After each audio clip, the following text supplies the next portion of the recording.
Thank you. Welcome to this virtual Lochaber Area Committee. A few things that I have to read out before we get going. So a reminder that if any member loses connection or has any technical issues during this meeting, support will be available from an ICT officer on the phone number which has been emailed to you. Please can members ensure that they have activated their cameras and muted their microphones. It is essential that you use both throughout the meeting. However, in the event that use of your camera affects your connectivity, you can turn off the camera after confirming your attendance at the start of the meeting and only use it when you wish to contribute to the debate, move or second a motion or amendment and vote. You will also need to remember to unmute your microphone when you want to speak and to turn it back to mute thereafter.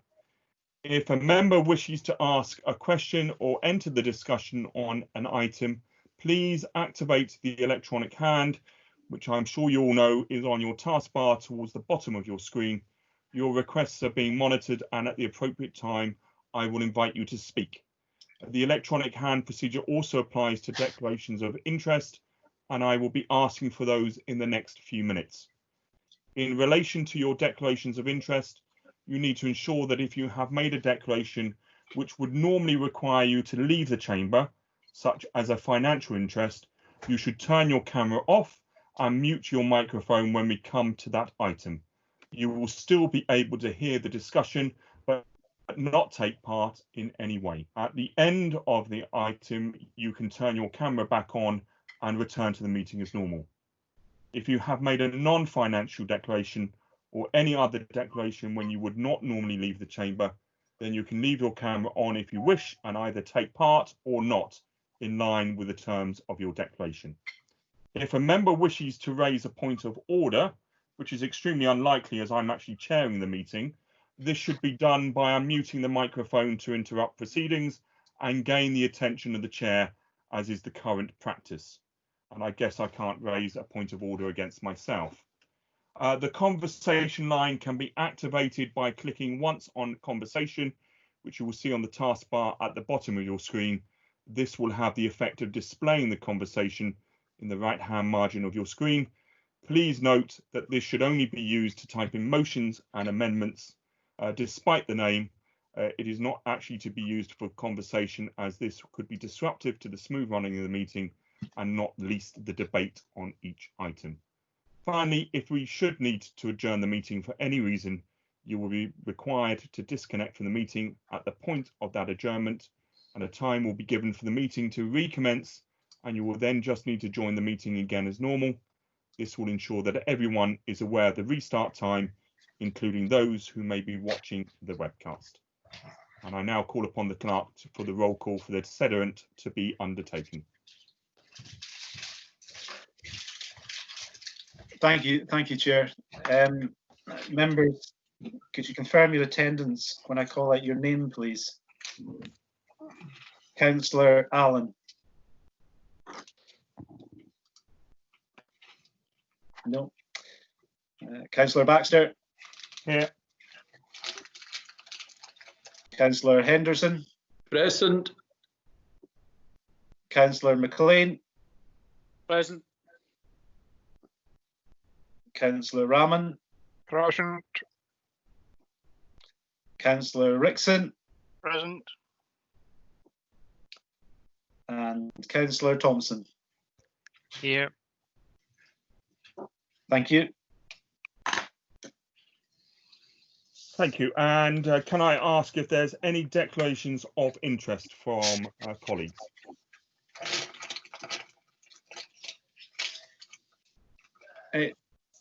Yes, Chair. I received a declaration of interest from Councillor Henderson, who's declared a non-financial interest in item 6, the Corin Narrows update report, as he is the chair of Hightrans. Thank you. And I can see that there's no hands been raised, so I can assume that there's no other declarations of interest that needs to be raised at the commencement of this meeting. And before we get on to item 3, the Police Scotland report, can I welcome everyone from outside organisations that are joining us today. I can only see a few of you on the screen at the moment, but I know many others are out there. We've got a fairly detailed agenda today with lots of important things to get through, and we're trying not to keep you waiting for too long before we come to your particular section. So item 3 is the Police Scotland report, and between Inspector Ian Graham and Inspector Isla Campbell, they are going to give us a verbal report, at which point councillors can ask questions afterwards. So I'm not sure who's taking it. I assume it's Isla, but apologies if it's Ian. Thank you, Chair. It's Ian Graham here. I'm the Area Commander covering South Highland at the moment. I also cover the Western Isles, so probably most of the West Coast comes under my area responsibility. Isla will pick in with any bits and pieces if anyone's got any questions. We'll give you an update in relation to the COVID-19 response. There's still a national UPTALA, which we have in relation to it, so we do meet daily to discuss the matter in relation to how we're enforcing it in education, explain and encourage. We still do enforcement within the division. So contrary to what people may think, we are still handing out enforcement tickets. We work very closely with the local authority in terms of any business premises or any person wishing to set up a business premise or how they manage it. Also, I know there's been attendance by the inspectors at the ELG run by Dot Ferguson in relation to how it's progressing and they're going to fortnightly meetings. So as things change, our guidance changes on a daily to weekly basis, and we're also following the phased opening of everything as per the Scottish Government guidelines. So we're still seeing patrols out and about. We are still seeing a significant number of calls coming in relation to concerns about persons travelling to the area. We do have a policy of attending each address when we can, and we do speak to a number of individuals, mostly encouraging them about their presence in the area and hoping they either move away or explaining why they are here in the first place. We have had concerns raised with us about any racially aggravated incidents in relation to the area. We've had none recorded. We've had mostly it's about concerns raised about people visiting or coming to their second homes, and the Scottish Government's put out new guidance over the last few weeks in relation to how that is managed. It is guidance and it's purely about how people interpret it, so that obviously leaves the police with a bit of an issue in terms of how we encourage people to either not travel to the area or discuss with them how they are travelling here. Quite happy to any questions about the COVID-19 response if anyone wishes one. Thank you, Ian, and thanks for that update, and particularly for providing the information that I had requested about any racially aggravated incidents in Lochaber in response to comments made to the Holyrood Scottish Parliament Committee that was widely reported in the media recently. So it's reassuring to know, although we councillors here have got incidences of people mentioning that there may have been such cases, that none have officially been recorded or reported. I have two particular questions that I would follow up on, and the first is, are you, and I know things are likely to change in the next 24 hours as the government makes new announcements on this, but have you seen any particular incidences of people arriving to Lochaber from overseas and not observing the current 14-day quarantine period that's expected of them, and what's your approach to enforcing that or dealing with it if that's the case? And the second one is touching on the high number of call volumes that you've received. I know many constituents have reported lengthy waits phoning through to 101. Is there any indication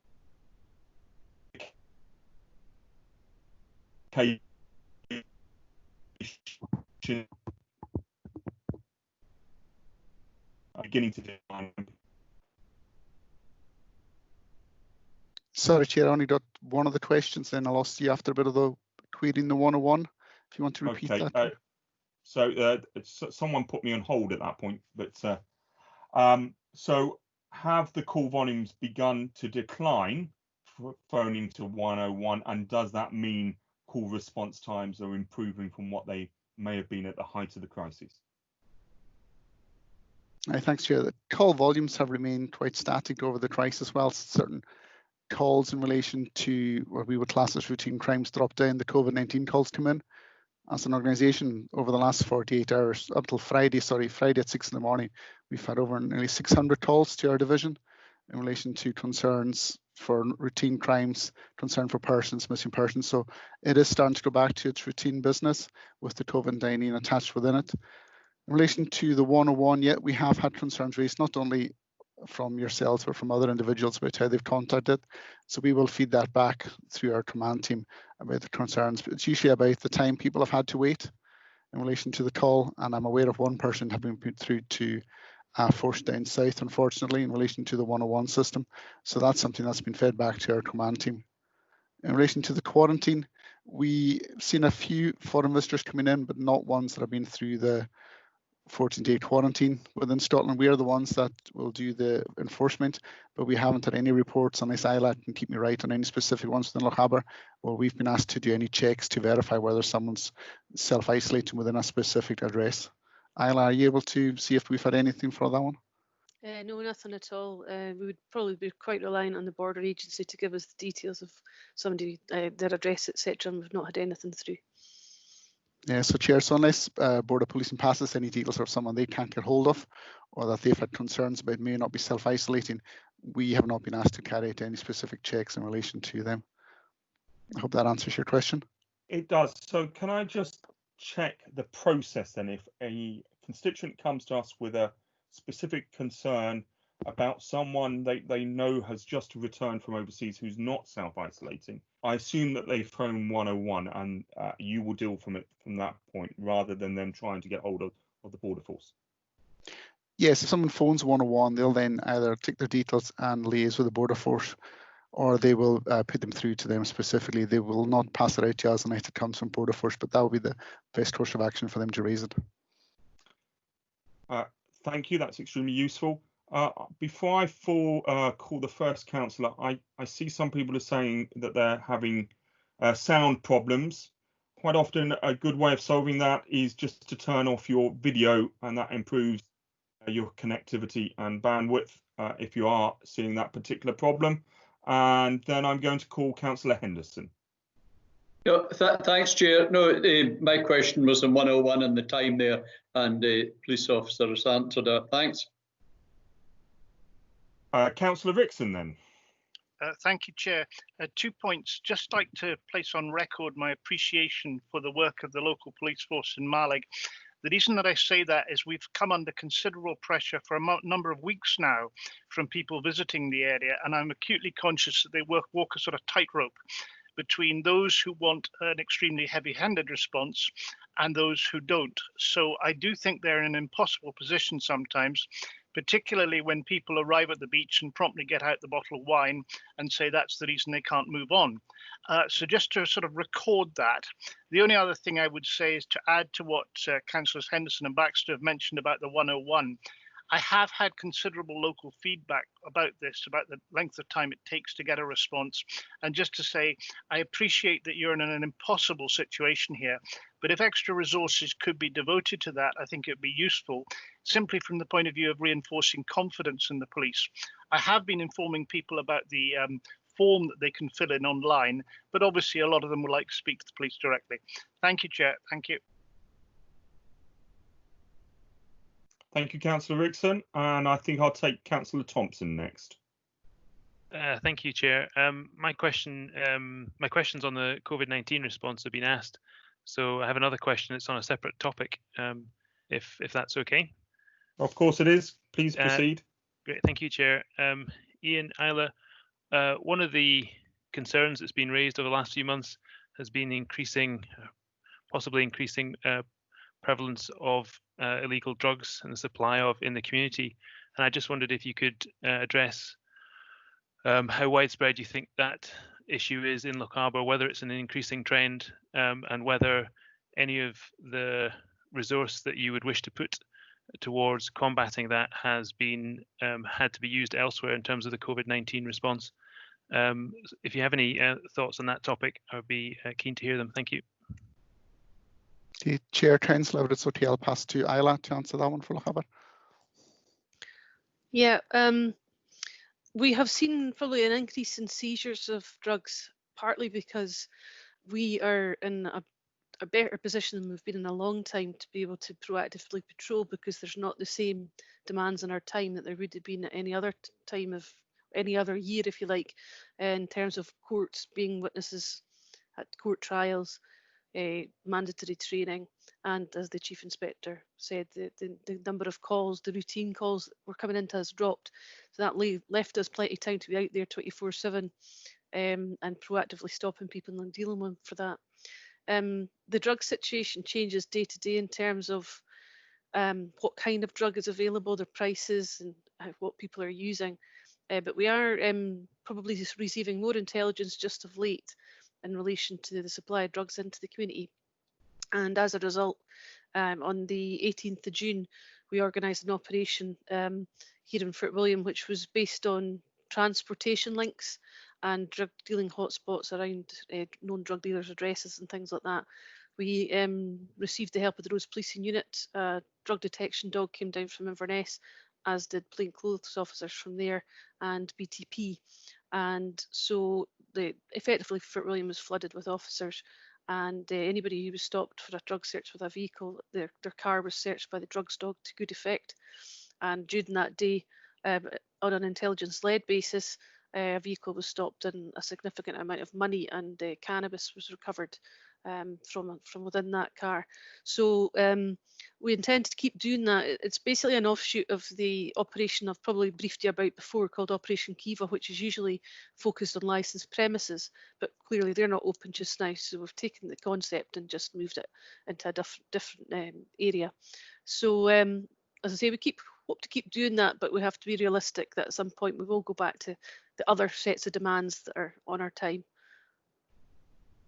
I think also, sorry, Councillor, I think I would also like to mention we had a stop last night by some of the officers from Glencoe, an individual travelling through, and we recovered £7,500 worth of drugs from them. So we're carrying on inquiries into that. So ILS officers are out and about all the time, and we have had road policing quite a few stops and a few for the drug driving as well, which we're obviously doing a focus on at the moment. But it was just a wee update just from something that happened over the last 24 hours. A very big thanks to Isla and Ian for providing that particular update. I don't think there's any other specific questions at the moment. Can I just reiterate? Oh, so sorry, Councillor McLean wished to come in. Sorry, I missed you there. So sorry, I'm using my phone and it doesn't give me the option of a electronic.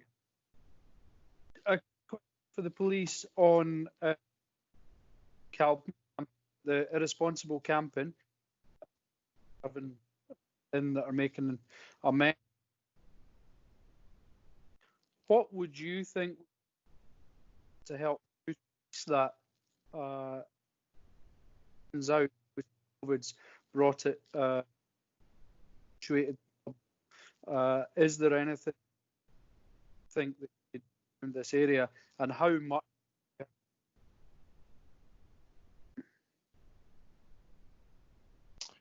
Councillor McLean, you were breaking up quite a lot there, but I think to surmise it was a question about irresponsible so-called wild camping in particular areas of our ward, I would imagine you were referring to.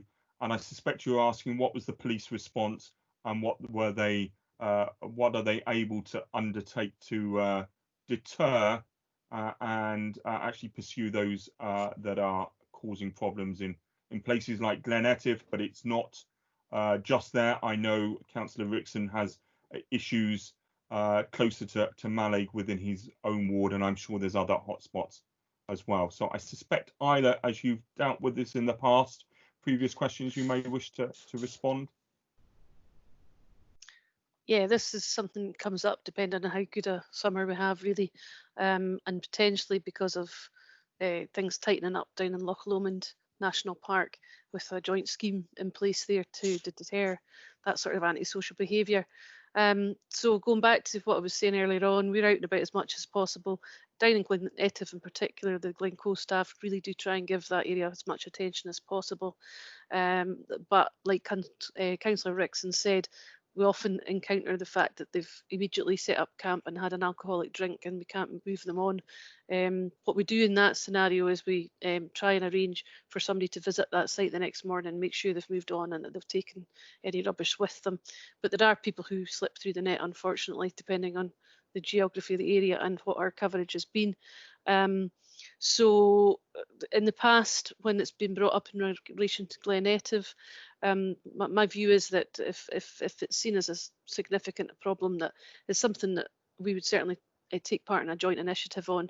However, antisocial behaviour and litter does lie with Highland Council, and it's not to say that we wouldn't take part, but we would take a joint approach to that if the members so wished.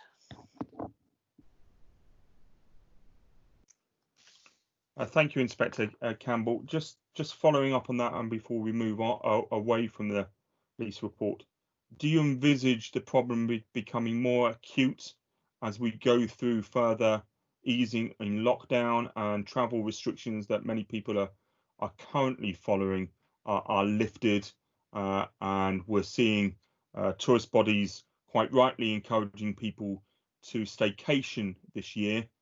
And I've seen lots of chatter on various social media about why not go to Lochaber and Wild Camp. You just need to park your car in the lay-by and pitch your tent next to it. So I suspect we're going to see a greater incidence of this than in previous years. Do you agree, and how are you going to be able to respond to that, particularly if you have people phoning 101? Yeah, it's a really difficult one to predict because it's like predicting the weather. They won't come if the weather is poor, only the hardened few will. So putting plans in place is quite difficult. You know, if to be proactive and meet them before they set up camp. So I wouldn't really like to give a position. I'm not sure if the Chief Inspector wants to come in on this to predict it, because as we open up other things, there'll be other sources of entertainment for people. So they may choose to use them instead of coming to the Highlands. So I really don't know is the answer. Chief Inspector, have you got anything else there? Yes, thanks, Isla. Yeah, thanks, Chair. I think the issue will be, it all depends on what the government guidelines are in relation to travelling abroad. If we keep restrictions or people feel unsafe travelling abroad, you know, we could easily anticipate a significant number of people will be coming to the Highlands of Scotland. A lot of people have said already they're going to stay at home. The indications from other forces around, and when you speak to see what other councils are talking about, it is they're expecting an increase. Weather dependent will be, a lot of them will be dependent on the CalMac travel situation in relation to restrictions. Is social distancing still in place? And when the campsites open, what restrictions they have. I think what we'll do is, it is on our radar. It is something we've discussed nationally. And I know the tourism bodies are also highlighting to people that a lot of the campsites may not decide to open or will have restrictions in place, and about suitable countryside behaviour. So once we see it starting to feature, and we will tie in with our colleagues in the local authority, also the local landowners who are having specific issues, and then we can see what we can do jointly together, whether to advertise the issue or advertise any enforcement that we're going to be carrying out. Thank you, Chief Inspector. That's extremely helpful. I think that is all that we're going to detain you for today. May I reiterate the comments early on by colleagues thanking you and your officers here in Lochaber for their efforts over recent months. I know that they've been very much at the front line and the brunt of some of the problems that have been faced, and maybe they've also received some of the abuse from individuals as well, displaying their frustration at lockdown or whatever. We have good community policing in Lochaber. It's often the feedback from community councils, and I know that's been the case over the last few months. So we really appreciate that, and please pass on our thanks to all of your officers on the ground. It's much appreciated, and I certainly look forward to seeing you in the future, where maybe we can meet again in person rather than through a webcam. In the meantime, our best wishes. Thank you. Thank you, Chair. Thank you. Okay, moving on to item 4, return to school update. And this is a verbal report from the Executive Chief Officer for Education and Learning, Mr. Paul Senior. Over to you, Paul. Okay, thank you, Chair, and good afternoon, members. As the Chair has said, I'm going to be providing a brief verbal update with regards to the reopening of our schools and settings ahead of August. Obviously, there was a conversation last week. I think there was a members' briefing last Wednesday on the same topic, and we do have an Education Committee meeting organised for this Thursday as well. So be mindful not to duplicate too much or preempt any conversations that are due to take place this Thursday.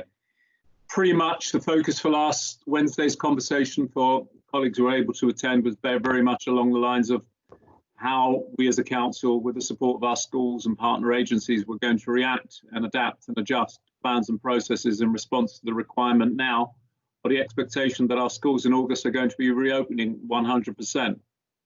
Whereas before, the previous expectation had been the 50% criteria. In the briefing session last week, we set out a number of options that we'll now be asking and working with our schools and settings to be working towards. And the first of those options was very much in terms of the planning for 100% return with no social distancing measures. The second option was to plan for 100% return with 1 metre social distance measures being deployed. And then the third option was very much what schools and settings and officers and agencies have been working to in the last few weeks is the 50% criteria, where we've been working with our schools and partners to think about maintaining social distancing at 2 metres as was the criteria.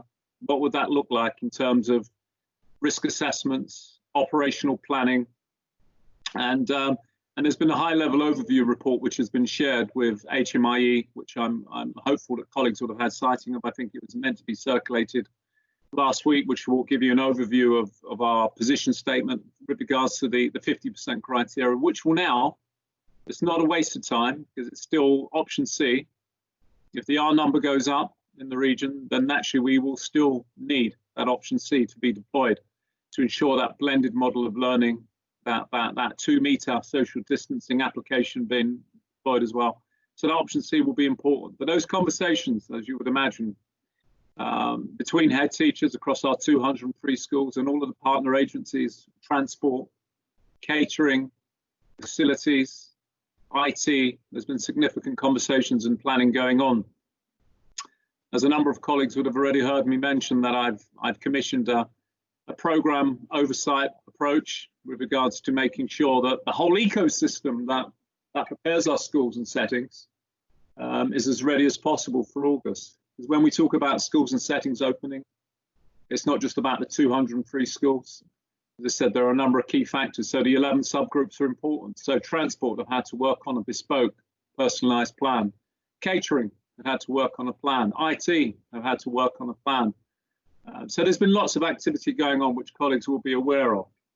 We're fortunate that on a weekly basis in the last few weeks we've been conducting weekly consultation engagement discussions with all of our head teachers to look at the operational planning element ahead of August, and also looking at ensuring that risk assessments are in place. Risk assessment and management of risk has been crucial. It's been a fundamental prerequisite to ensure that the environment and our settings are conducive and actually minimising potential risk. We're not allowing learners and staff to return to settings where risk hasn't been managed and assessed. And those plans, those assessments have been overseen by the work of the Council's Health and Safety Executive as well, to make sure that we are as secure as possible. But following the announcement by the Deputy First Minister last week, as you would imagine, the main focus has now moved to 100% in terms of planning for 100% based on the aforementioned criteria. So I don't want to duplicate anything you would have heard in the briefing last Wednesday or anything that's likely to come up in the conversation on Thursday. That's a high-level overview that I've quickly given you. The focus is very clear. It's 100% come August now that we're working towards, with the previous planning to now serve as a contingency at the back end of our ambitions and aims, as opposed to at the front end. Thank you very much, Mr. Senior. My first question is Councillor Rickson. Thank you, Chair. Thank you, Mr. Senior. Could I just raise one very specific issue, please, which is to do with hostel accommodation in Malig? I don't need an answer right now because I appreciate that the goalposts are constantly moving, and as we continue through this pandemic, it may be that new guidance emerges. But the situation currently is that children from some of the small isles, that's Rum, Egg, Muck and Canna, particularly from Rum and Egg, currently stay during the school week in a hostel beside Malig High School. That is also where some children from Knoydart stay. Now, some time ago, we were told that the hostel would be closed at the beginning of the new term. I believe that one of the dangers is that if one child contracts COVID whilst they're in the hostel, the fear was that all the other children would also have to be isolated for 14 days. The reason that I'm flagging this up now is that it is a matter of concern for people in the islands and for Knoydart. For people from the islands, particularly if a child is moving from primary 7 to secondary school, it's quite an important transition that, and obviously there are some sensitivities, and the danger of being isolated in a hostel in a different place is obviously something which concerns some of the parents. And there is the question of the fact that CalMac are offering a much restricted timetable this summer, which will make difficulties for the frequency with which children can return home. In actual fact, the school transport system is done through a private cruise, so hopefully that shouldn't present the same difficulties. But the thing is that for the Knoydart children, theoretically, they would have the option to return daily, in the sense that Knoydart is up, or the main settlement in Varee is up Loch Nevis, which is relatively sheltered. And as a result, you could have a boat run more frequently than you could to the small isles, which is across open water. As I say, I don't need answers just now, but could I flag this up as an issue of importance to the parents for children from both Knoydart and the small isles, as with regard to staying in the hostel in Malig High School? Thank you, Chair. And thank you, Councillor Rickson. I think that's not the first time that specific query has come up, and absolutely it's important when we look at the local area planning committee and the local area project group working with our transport colleagues. They will be looking at identifying bespoke solutions for that particular scenario. So that has been identified already, and I'm glad you've raised it again, as I say, because we have 203 schools, as colleagues will be well aware now, and each and every school requires a different plan, requires a different contingency plan in the event of worst case scenario. So it's a case of our contingency planning and our bespoke individualised approach is critical here. But I do thank you, Councillor Rickson. I can assure you that is on the list of consideration as part of the assessment of the local area plan for that area. Thank you. Thank you, Mr. Senior. And could I ask you that you circulate your response to Councillor Rickson to all 7 Lochaber councillors and add to the list of your queries the school hostel at Ardnamurchan High School in Strontian, which is within my ward, that we will have interest in as well, although we haven't faced with the problems with ferry and boat journeys to that particular school, but it is still important for the remotest areas of my ward. So the arrangements for both of those schools, Malig High School and Ardnamurchan High School, circulated to all 7 Lochaber councillors in due course would be very much appreciated. Councillor Thompson. Thank you, Chair, and thank you, Paul, for coming to attend our area committee. Can I just take up on your observation about the 3 different scenarios that you called them, scenarios A, B, and C, for social distancing within schools, A being no social distancing and C being the 2-metre rule. Should we enter a period where case numbers start to rise, our number is higher than 1, etc., do you think it's likely that we would go from scenario A to B or C, or would we actually not just jump straight to scenario D, which would be back to the status quo as it is today with 100% home learning? Shouldn't schools also be preparing for that eventuality? So that's the first part of my question. The second part of my question is, if we are to use scenarios B or C, that is 1 metre or 2 metre social distancing within the school, can I have your absolute assurance that Lochaber schools will have at least 50% available attendance? And the reason I ask that is that you're no doubt aware, as I'm sure many of my colleagues are, that when our local schools looked at the spacing available to them under the 2-metre rule, some of them were a long, long way from the 50% target. Some of them were as low as 25% there may even be cases worse than that. I'm not sure.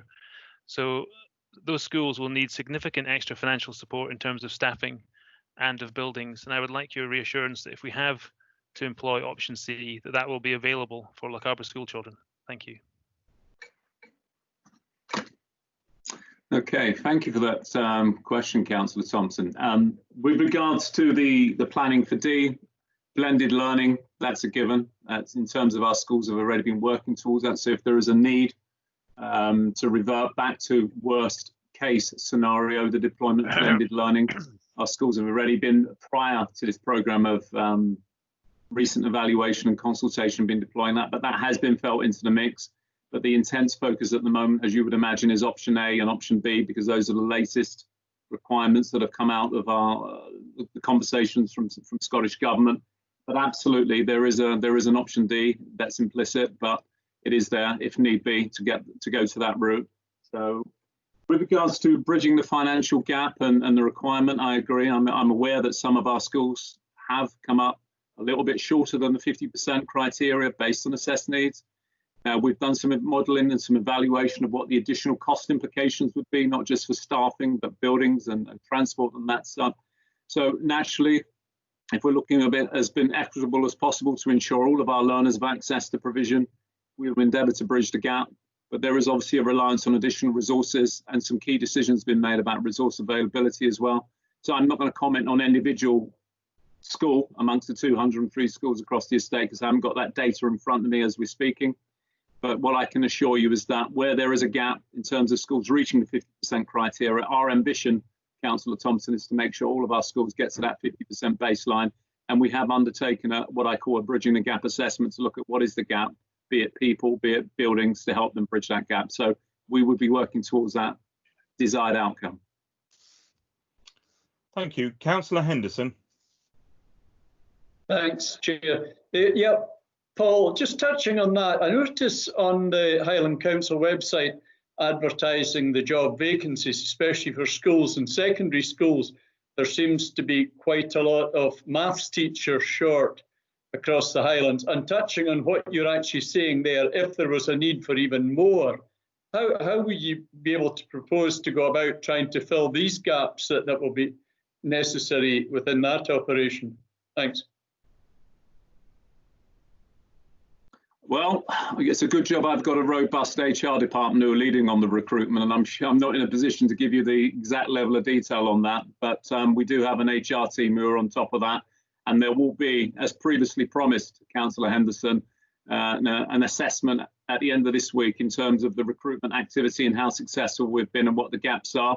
And when we come back with whatever the identified gaps are from the recruitment process, there will be a plan of action to remedy that. So I'm not going to preempt or undermine forthcoming due process with regards to what's going on in the recruitment space. What I will ensure, colleagues, is that there will be tabled at the Education Committee on Thursday an up-to-date assessment of how successful the recruitment's been, and also in terms of next steps to address any gaps on all areas of focus. Okay, I just wanted to double check whether Councillor McLean wanted to come in, because I realise that you probably can't raise the electronic hand and I can't see you on my screen at the moment. So you'll need to shout out, Councillor McLean, if you do. No, I'm okay at the moment. Okay, thank you. If I need to come in, I'll flash my camera on and give you a wave. Okay. Thank you very much. Mr. Senior, I have just a few questions to conclude.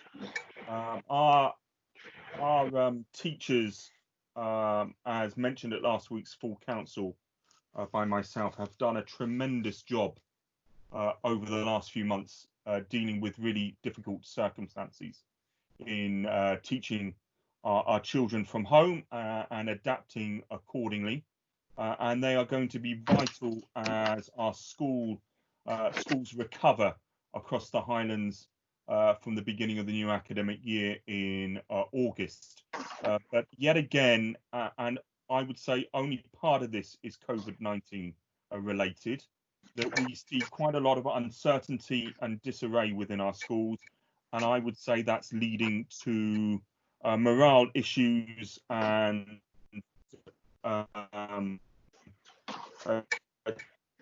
teacher and parent concerns. So I have one who had been keeping funds back because he didn't want to spend them, and he wanted to decide how they could be used for the benefit of his children at the beginning of the new school, now that that budget has been taken away from him. What would you say to the head teachers that I know have been using their personal credit cards to purchase PPE equipment ahead of the new academic year so that they can actually reopen because their school budget is frozen, knowing that they will eventually get that money back? And finally, what would you say to the parents in those schools where there remains uncertainty over their staffing arrangements, and particularly one that you're aware of, where there is not a single member of staff that has taught in that school this year returning to that school in the new academic year, despite those staff wishing to remain there, because we have the central contracts. They don't have permanent contracts, and they can be moved and replaced by other teachers.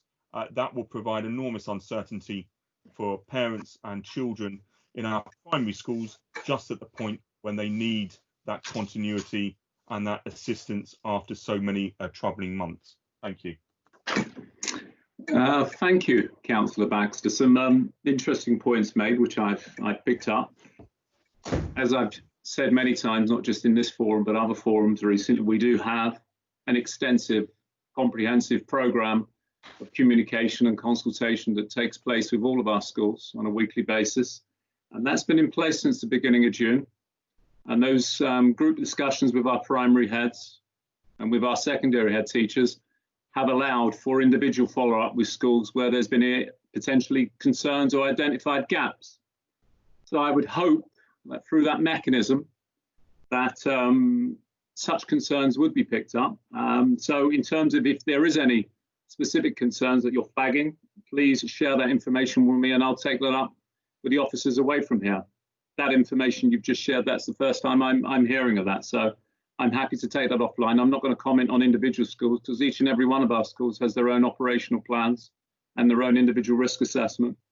With regards to obviously finance and budget, I'm sure colleagues will agree that it's incumbent on the local authority in a time of such challenge and concern in addressing COVID-19 to make best use of all resources that the local authority has at its disposal, and to ensure that there's a degree of rigour undertaken with regards to allocation of resources.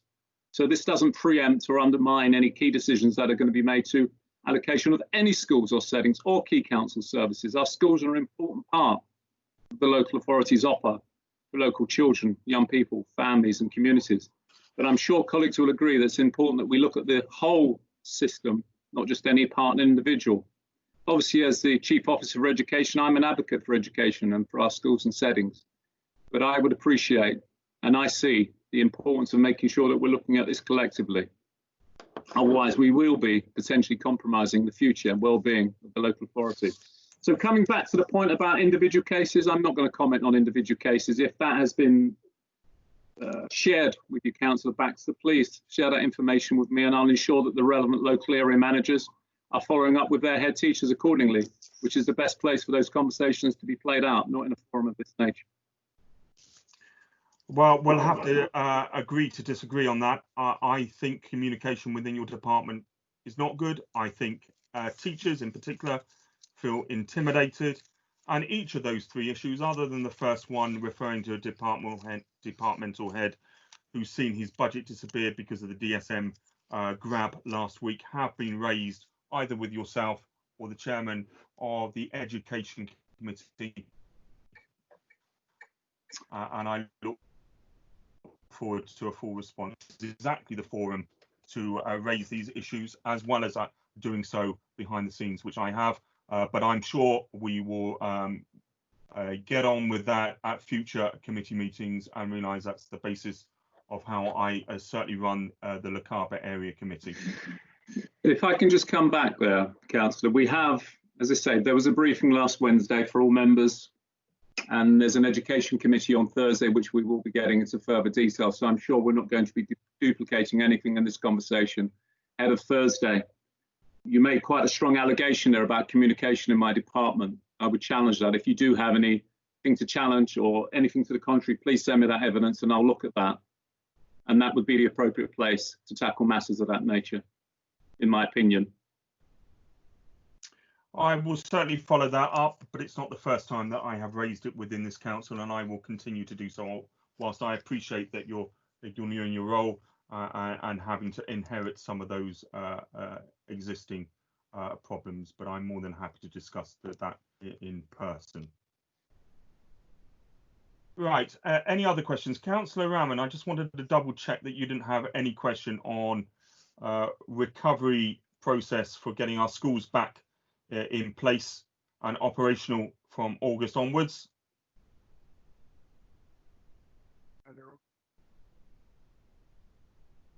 Councillor Rahman, can you hear us? No. No.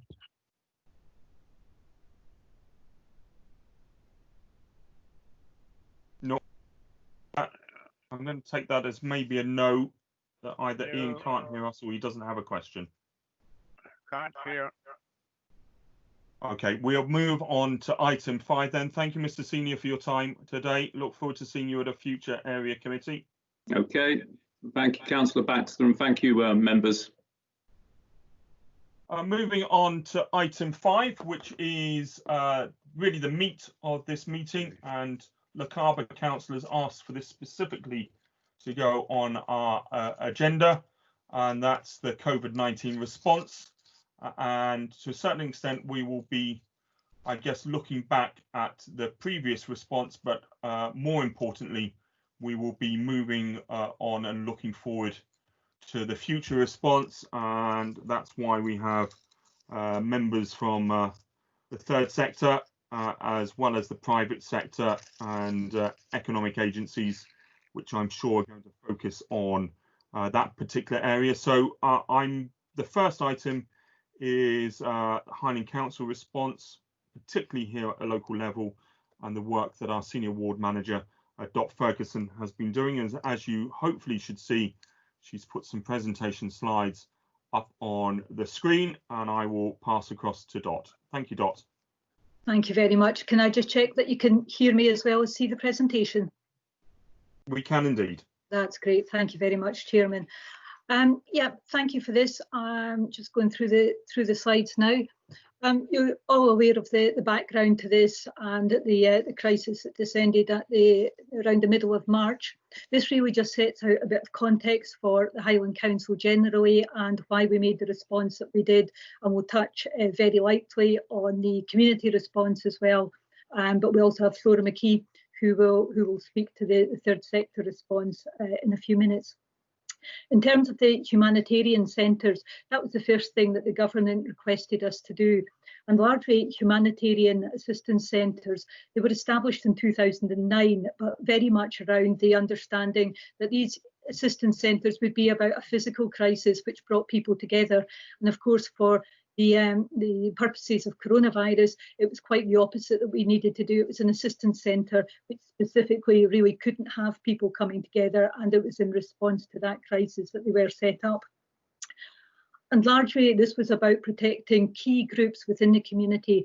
The shielding group, who people understand are those with particular health conditions which would make them very, very vulnerable to COVID-19. And there were 7 different clinical categories of need around that. And it meant that people in the shielding group couldn't leave their homes except for medical appointments, and they had to socially distance from other members of the household. This was due to be for an initial period of 12 weeks, but as we understand just now has been extended to the end of July. So these were people in a very vulnerable situation who potentially couldn't leave the house for anything. And there were also those who were non-shielded but still vulnerable. They may have been elderly, they may have had a flu jab, be pregnant, and again they came into that same group. And there were the third group of people largely who, because of a change of circumstances, and we've all seen too many people in that category, their circumstances because they are unable to access support, they may have lost their jobs. And again, for a lot of people, particularly within the Lochaber area, that happened very, very quickly, and their usual employment base of tourism just didn't open up as we would have expected it to do. So in setting up the hubs, because as I say, we rebranded the humanitarian assistance centres as community hubs. But behind that, there was also a huge response as well. We also set up the COVID helpline, which was the 0300 phone number, and that was inundated from a very early stage with people seeking assistance, seeking advice, seeking help on a whole range of matters. And there were about 30 staff operating that COVID helpline. And you can see some of the figures there. From 27th of March, we've had almost 6,000 calls. And we also, and it's really important to remember, it wasn't just the incoming calls, we had 5,500 outward going calls. And that was to people, largely those shielding, to check they were okay, to check if there was anything needed, but also to a great number who were vulnerable as well. The peak calls, they came really during April, and that coincided with letters out to the shielding group from the government with the instructions. And I would say there's huge thanks due to colleagues both at Eden Court and High Life Highland who helped man those helplines. And it was very difficult for them because they were hearing a lot of distraught and distressed people seeking assistance, and it certainly wasn't an easy job. So beyond that, what happened was the establishment of the 10 local community hubs. Those are largely around the sort of committee geographies, if I can use that, Caithness, Sutherland, Lochaber, right across Highland. And the ward management team was tasked with establishing these hubs and running them, getting them staffed up, getting all the processes in place for the management teams and also for the physical management. It's like an Amazon warehouse, but on a slightly smaller scale. So that again was very strongly supported by High Life Highland volunteers and by other council staff as well. And in Inverness itself, we were getting the food sent out from Inverness, so there was an even larger scale operation going on in Inverness, which was coordinating the food deliveries that were coming in from Fairshire, and they were being bagged up into food parcels and then sent out to the relevant areas. We also had a lot of assistance from colleagues in the catering service because most of us were dealing with the supply of frozen foods, but also from colleagues in the transport section with supplying us with endless refrigerated vans, and environmental health as well for their advice in terms of the standards required in each of the hubs. And it was, although there was a Highland-wide approach for these community hubs, it was very much about the geography of the areas. Hello? Oh. I've lost my picture. Oh, you're back, I think, Ian. There we go. So right across Highland, there was a vast geography. For example, Wards 5, Wester Ross is a huge ward. Lochaber, we had islands as well to deal with. So that coordination and the support from HQ and Inverness colleagues was very, very much appreciated. And there was also the virtual hub, and this was dealing with people and really acting as liaison and support to the helpline and all the hub staff as well.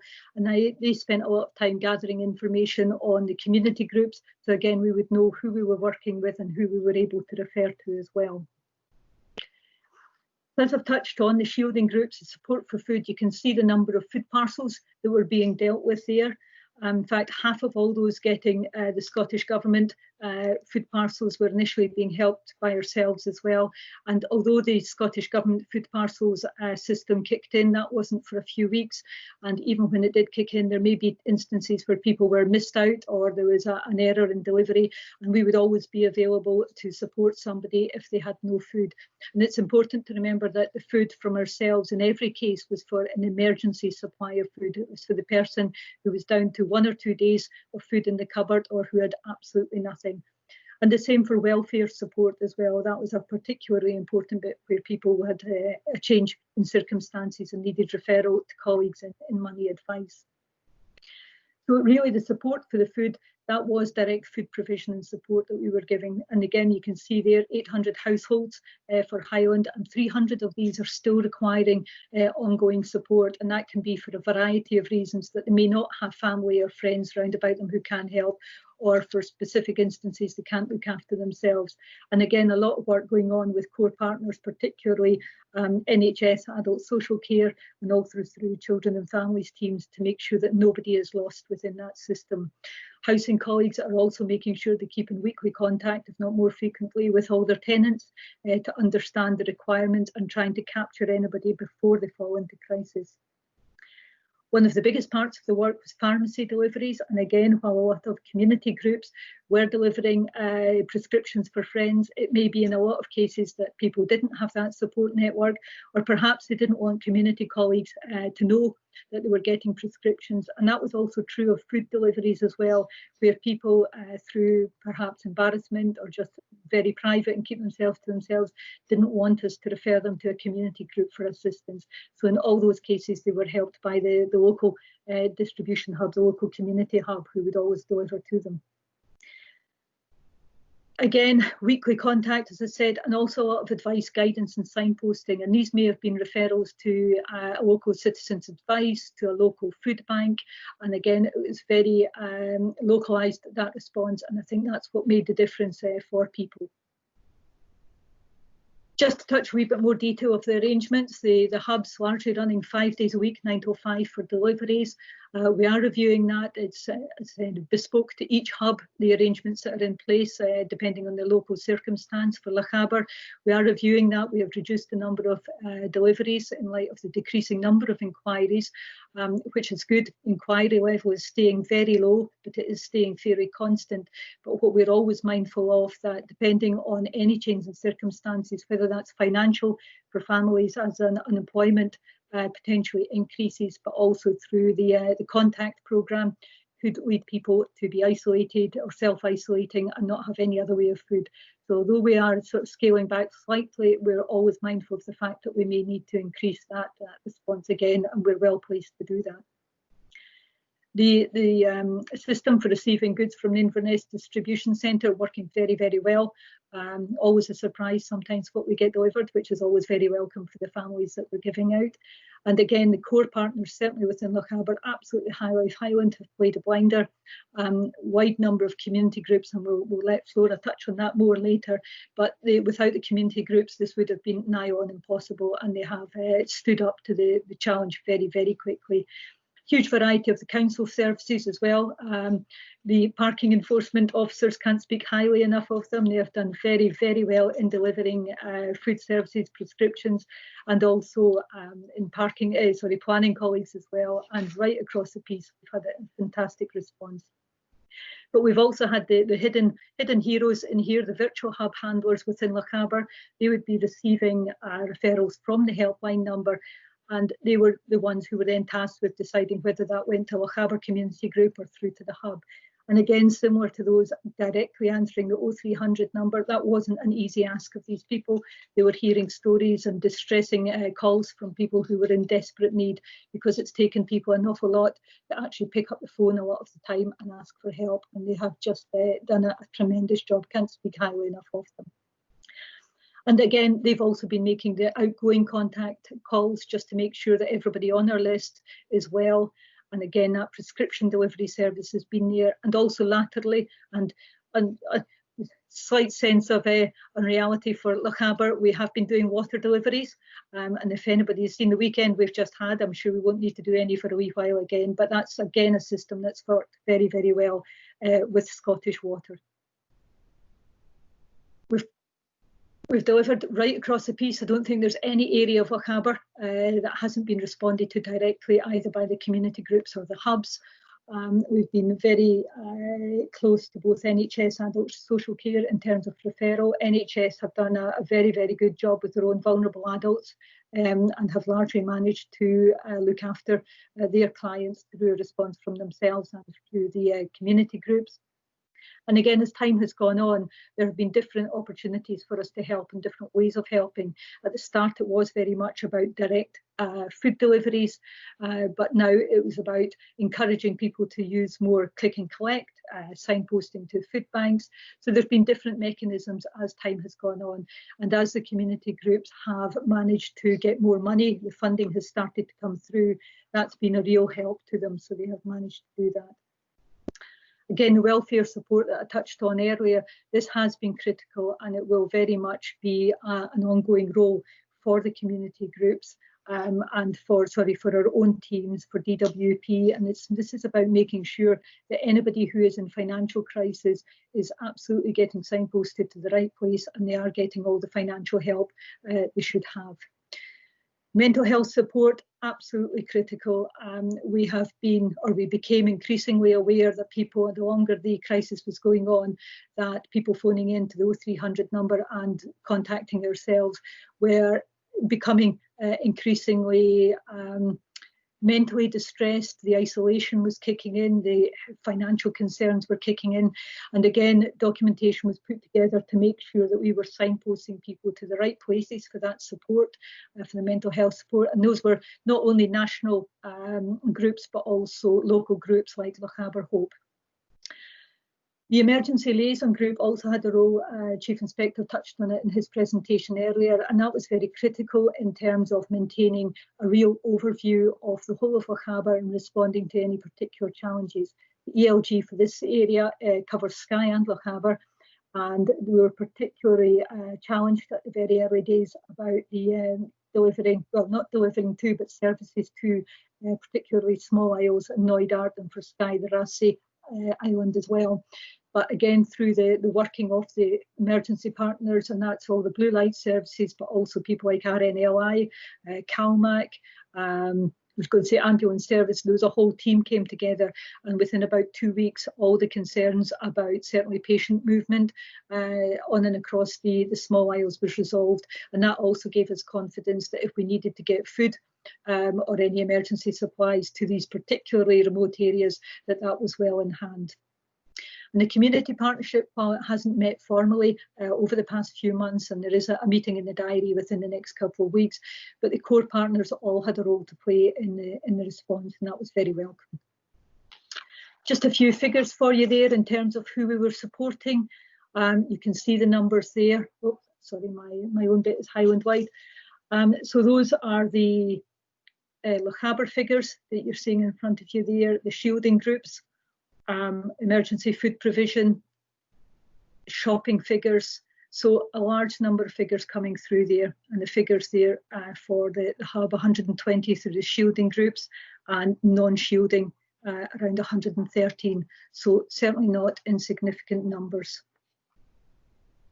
Key learning out of it, I don't know why anybody would be surprised. We've just had a fantastic community response from right across the piece, and that's from individuals. It's not just been about community groups. It's been a huge response from individual people just going more than the extra mile to help their neighbours and to help groups that are setting up.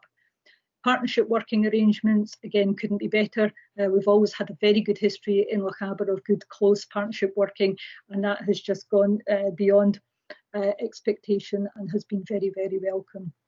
Hub system, yeah, it worked really, really well, and certainly at the start, although it took 2 or 3 weeks for that hub system to get into place, when it was there, it made sure that there was a very, very quick response where no other mechanism could be in place, or where perhaps a client didn't want assistance from anybody else. Willingness, as I said, everybody was finding radical solutions that we wouldn't have thought of before, and again, that's welcome. And what it has left, and I think from my point of view, this is the biggest legacy, is for the future community resilience activity. We've all toyed with this, and we've had really good resilient groups for bad weather events and other types of events, but I think this has concentrated minds about how we can come together. The challenges around this, again, touched on it. Response across such a wide geographic area was always going to be challenging, but it's one that we've managed. Pace of change was particularly difficult in the early days, where there was change happening several times a week, sometimes a couple of times a day, and responding to all the daily updates and the government requirements was always quite difficult, but we responded, and I think we responded as a council very well on time, and making sure that these responses were delivered at a local area. Coordination is a big thing to avoid duplication, because that wastes everybody time, but I think the more important thing was to identifying gaps, and again, that's where the ELG was able to make sure the mapping was there in terms of being close to the ground, feeding in and feeding back responses from members, from other community groups about areas that might not have a provision, and being able to respond to that very quickly. I think there was a challenge around funding the initial response, because that was before any of the government grants opened up. And I think that was difficult for people. And again, people were putting their hands in their own pockets. They were having whip rounds. They were sort of begging, stealing and borrowing. And again, the local businesses were overly generous in all their offers, whether that was transport, frozen food, fresh food. It was just fantastic. And I think one of the biggest challenges that we still have to deal with is around avoiding creating dependencies. And it has been easy for people to get used to having a weekly or a fortnightly food delivery, but they did manage before. And it is important for us that we get them back to a stage where they can manage again. And whether that's financial, the right support needs to be put in place so they can do that, or whether it's physical and it may be more help from, example, home carers. And we need to make sure that those processes are put in place so we can manage a withdrawal at some point. Huge opportunities around this, much stronger partnership working. As I said, it has been really strong before. I think one of the real positives is new alliances between communities, particularly where there may have been geographic communities. Community councils and other groups are very set on geographic boundaries, but this brought together real communities of interest. It was very much a case of adversity and common goals bringing communities together. And even where there may have been some operating in the similar geographic areas, they were then looking to do different things, and that was very welcome. Massive success around the more use of IT, social media. You just need to look at today's meeting to think 6 months ago you would never have thought this was possible, and it has been. And again, community groups have been very, very quick to grasp the opportunity, whether it's been Zoom, Skype, BT Meet Me, and they have continued to communicate. Some have developed very, very sophisticated methods of communication, and others have managed just by having Zoom meetings, closed meetings, but making sure minutes and opportunities for questions are well publicised. And it is that chance to do things differently. And again, it's just that adversity and necessity being the mother of invention. I think that's where we've all been, and we have invented solutions to so many problems. And I think we have a real opportunity now, because there is a huge community confidence about leading initiatives, which again wasn't there before. But a lot of the communities now know they can do things for themselves. They have the confidence to go and not wait for others to say, could you do this, or maybe you should do this. They know that they can go forward and lead things themselves. Finally, almost from this point, next steps. The ongoing shielding support is absolutely there. Our support is there for as long as it is needed in terms of the groups that we are required to support. And as we know, the track and protect, test and protect is there, and that may result in more people needing to self-isolate and therefore needing more food or financial help. And again, that support is there. Support for individuals who become vulnerable as a result of COVID. Yeah, absolutely. The fall in income if they've lost their job, or if they, although luckily we're into maybe the second half of the tourism season, so there may be some jobs now starting to become available. But again, the winter will draw on quite quickly, and that fall in income could still kick in and be hurtful if they haven't managed to build up a reserve over the summer. The withdrawal of the ward management team, that discussion is in place about how that will be withdrawn, but it won't be withdrawn without other support mechanisms being in place for it. And clearly last week there was the council decision to review all the COVID projects by the end of July, but we do remain ready to respond to any increase in demand for help. As I said, I'm going to pass on to Flora in a minute, and I know she'll touch on this in much more detail, but really the very impressive community response, and again the funding that's been there to help the community groups, just the advice and guidance as well in terms of environmental health and others who have helped that.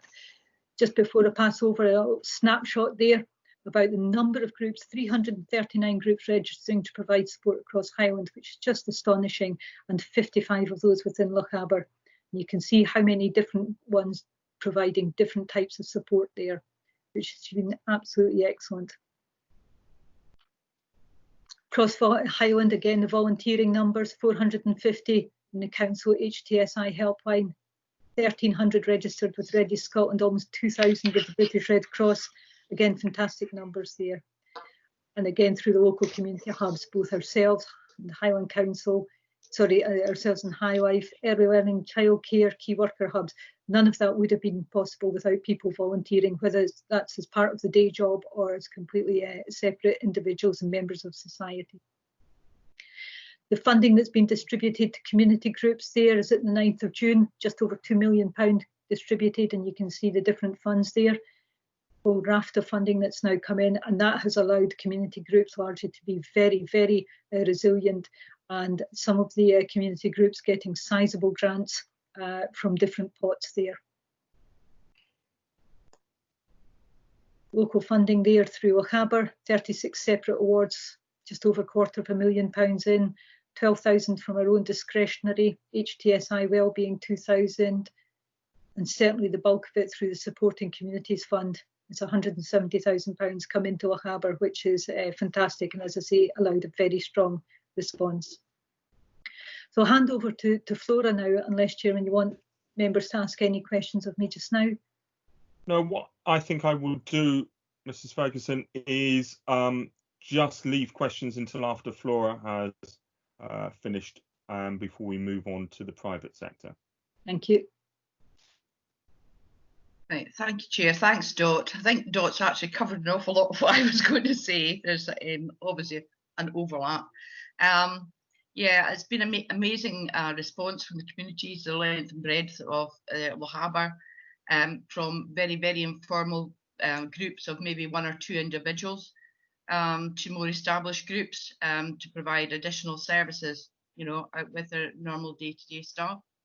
The approximate figures at the moment for the third sector response in Lochaber, just for the small community response, is between 200 and 250. It's really hard to actually get these figures, people. And these are not volunteers that are connected with any of the statutory service, the NHS ones, or the ones related to the Red Cross or whatever. This was the big national call for volunteers. We've actually forwarded the Highland Third Sector Interface had a number of volunteers, and we actually had several hundred passed to us to actually contact and to go through. It's been hugely challenging from the volunteering point of view, because there's a lot of people wanted to volunteer. However, thankfully, their services for all of them was not required.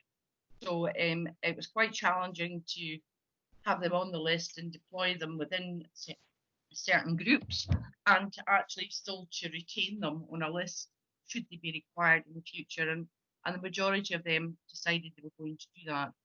We had a huge amount of people coming forward who were furloughed, and they were furloughed from their jobs. And in actual fact, you know, the age group normally volunteering is much older people usually within Lochaber. What we found was that the 25 to 45 age bracket were the ones that were actually physically involved in a lot of the community response. Not saying that there wasn't other people with that age bracket, but that's the age bracket we find it hard to target, and that was really good. Majority of them actually were, you know, shopping, prescription collections, providing, some organisations providing hot and cold meals for vulnerable and elderly. There's one area actually we were delivering packed lunches for all the children in the area, in the community. Some communities actually did provide a blanket provision services to avoid stigma, and that was the approach they took within their actually defined area. Community cupboards and food tables, dog walking, whatever was required, people were willing to do that. And the response has been tremendous. And what we can't forget is actually the community themselves, neighbours, family, friends, helping each other out.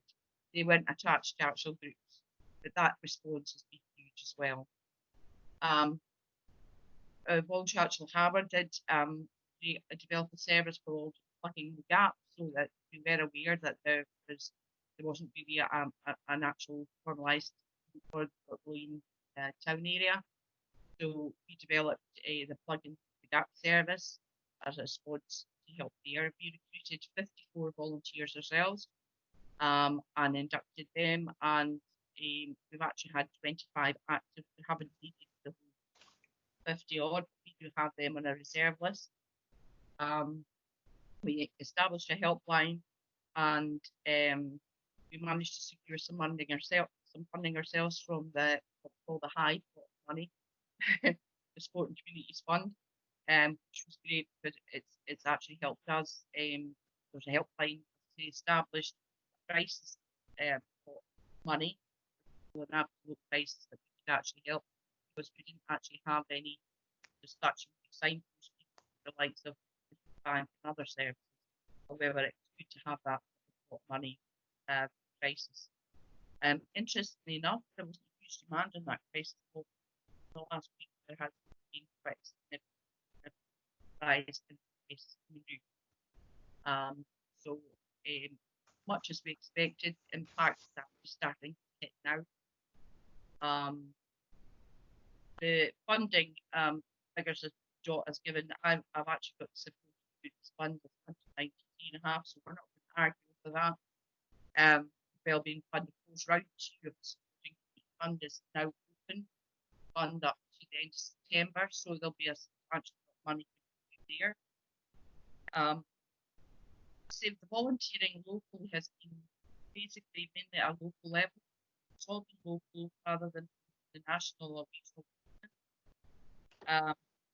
See huge response. Paul has actually worked with the organisations as part of our support anyway, to the retention, working with groups to how to retain the volunteers, train them, and ensure that they're operating under best practice. It's so easy to get carried away with the actual response itself, but there's also some good practice within that to safeguard not only volunteers but the clients that are actually delivering services to. And there's many volunteers on furlough going back. Obviously, the numbers will increase. So it's hugely engaged. There's also supporting organisations having weekly contact with them, making sure that they're receiving services. Actually, things meetings over Zoom, both very good in Zoom and Teams. And we continue that as part of our role anyway. We helped organisations to signpost if they weren't sure where to get support. We were actually working very much in partnership with the other helplines, council, with the HTSI, whatever site. Really, really good partnership. Right. We actually managed to, in the middle of all, 1st to 7th of June is actually National Volunteers Week, and we passed on certificates to all the response groups to send out to their organisations to appreciate their volunteers. What's out there, social media, want to take part to show within communities. And these went out mostly to nationally as well as regionally. So continue to do that support, and I think it's hugely important that that continues. I mean, a lot of the organisations are supported financially till the end of September, with lots of funding coming into the area, huge amount of funding, and really good partnership for helplines groups, they signpost to each other, things that we've come across, some issues that access to money to make shopping, huge issue for the small groups. People who didn't have internet banking but had no cash to pay for they had cash but didn't have much cash to pay for shopping. That was important to discuss. Groups were picking us up. We had that issue ourselves. We actually went round all the process how people that didn't have internet banking could access their own cash, and then be able to hand that money for the shop by the volunteers. So it was all working together, put that information out. There's a lot of vulnerable clients that are actually saying, trusted volunteers, use my card and how to do that. So it's safe to make sure that we're safeguarding individuals and the volunteers. Small local shops, they were able to provide facilities and facilities. Large ones weren't able to do that. So that was quite challenging, but there's also a way to get around it. Calls from individuals, but we live locally, asking for similar support in other areas. Highland, we had families that lived elsewhere that needed that support. We were able to tap into our network and actually provide them with the support services that were there and the helplines that were available within that area. And actually the amount of people who took time to come back to the helpline to say thank you very much for happening. I think also we have to sort of have recognition for the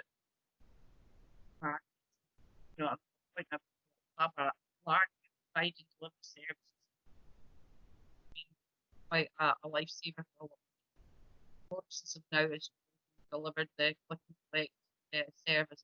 We've now quite a lot of clients to that service. However, some of the clients want to retain the volunteer service in their community. They're living alone with someone and they like to have a chat on the doorstep with your descriptions. And I think that's well.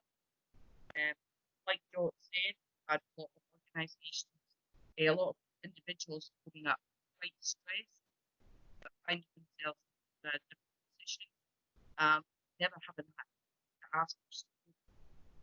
I'm really quite upset. Just don't worry about it. It help you. That's not there. I also like to sort of say that a lot of third sector that are actually there,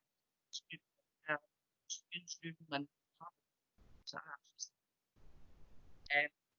providing services, online services, helping out areas of danger.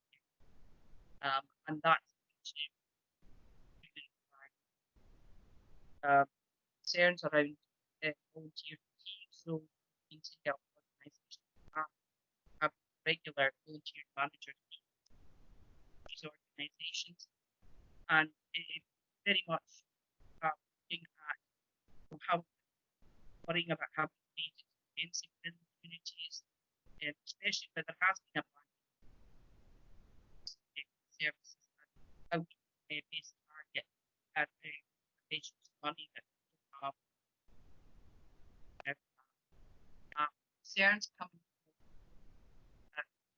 around the eating of lockdown and the potential students coming actually that we start with nerves.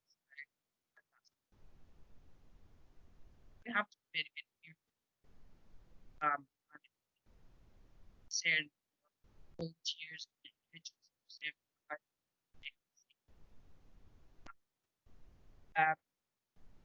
we've had actually quite a few in the last years. Just worried that there's not much to be. Now, we do know that have been funded up to September. There will be some services. You're actually having engaging with some that you actually the South Lochaber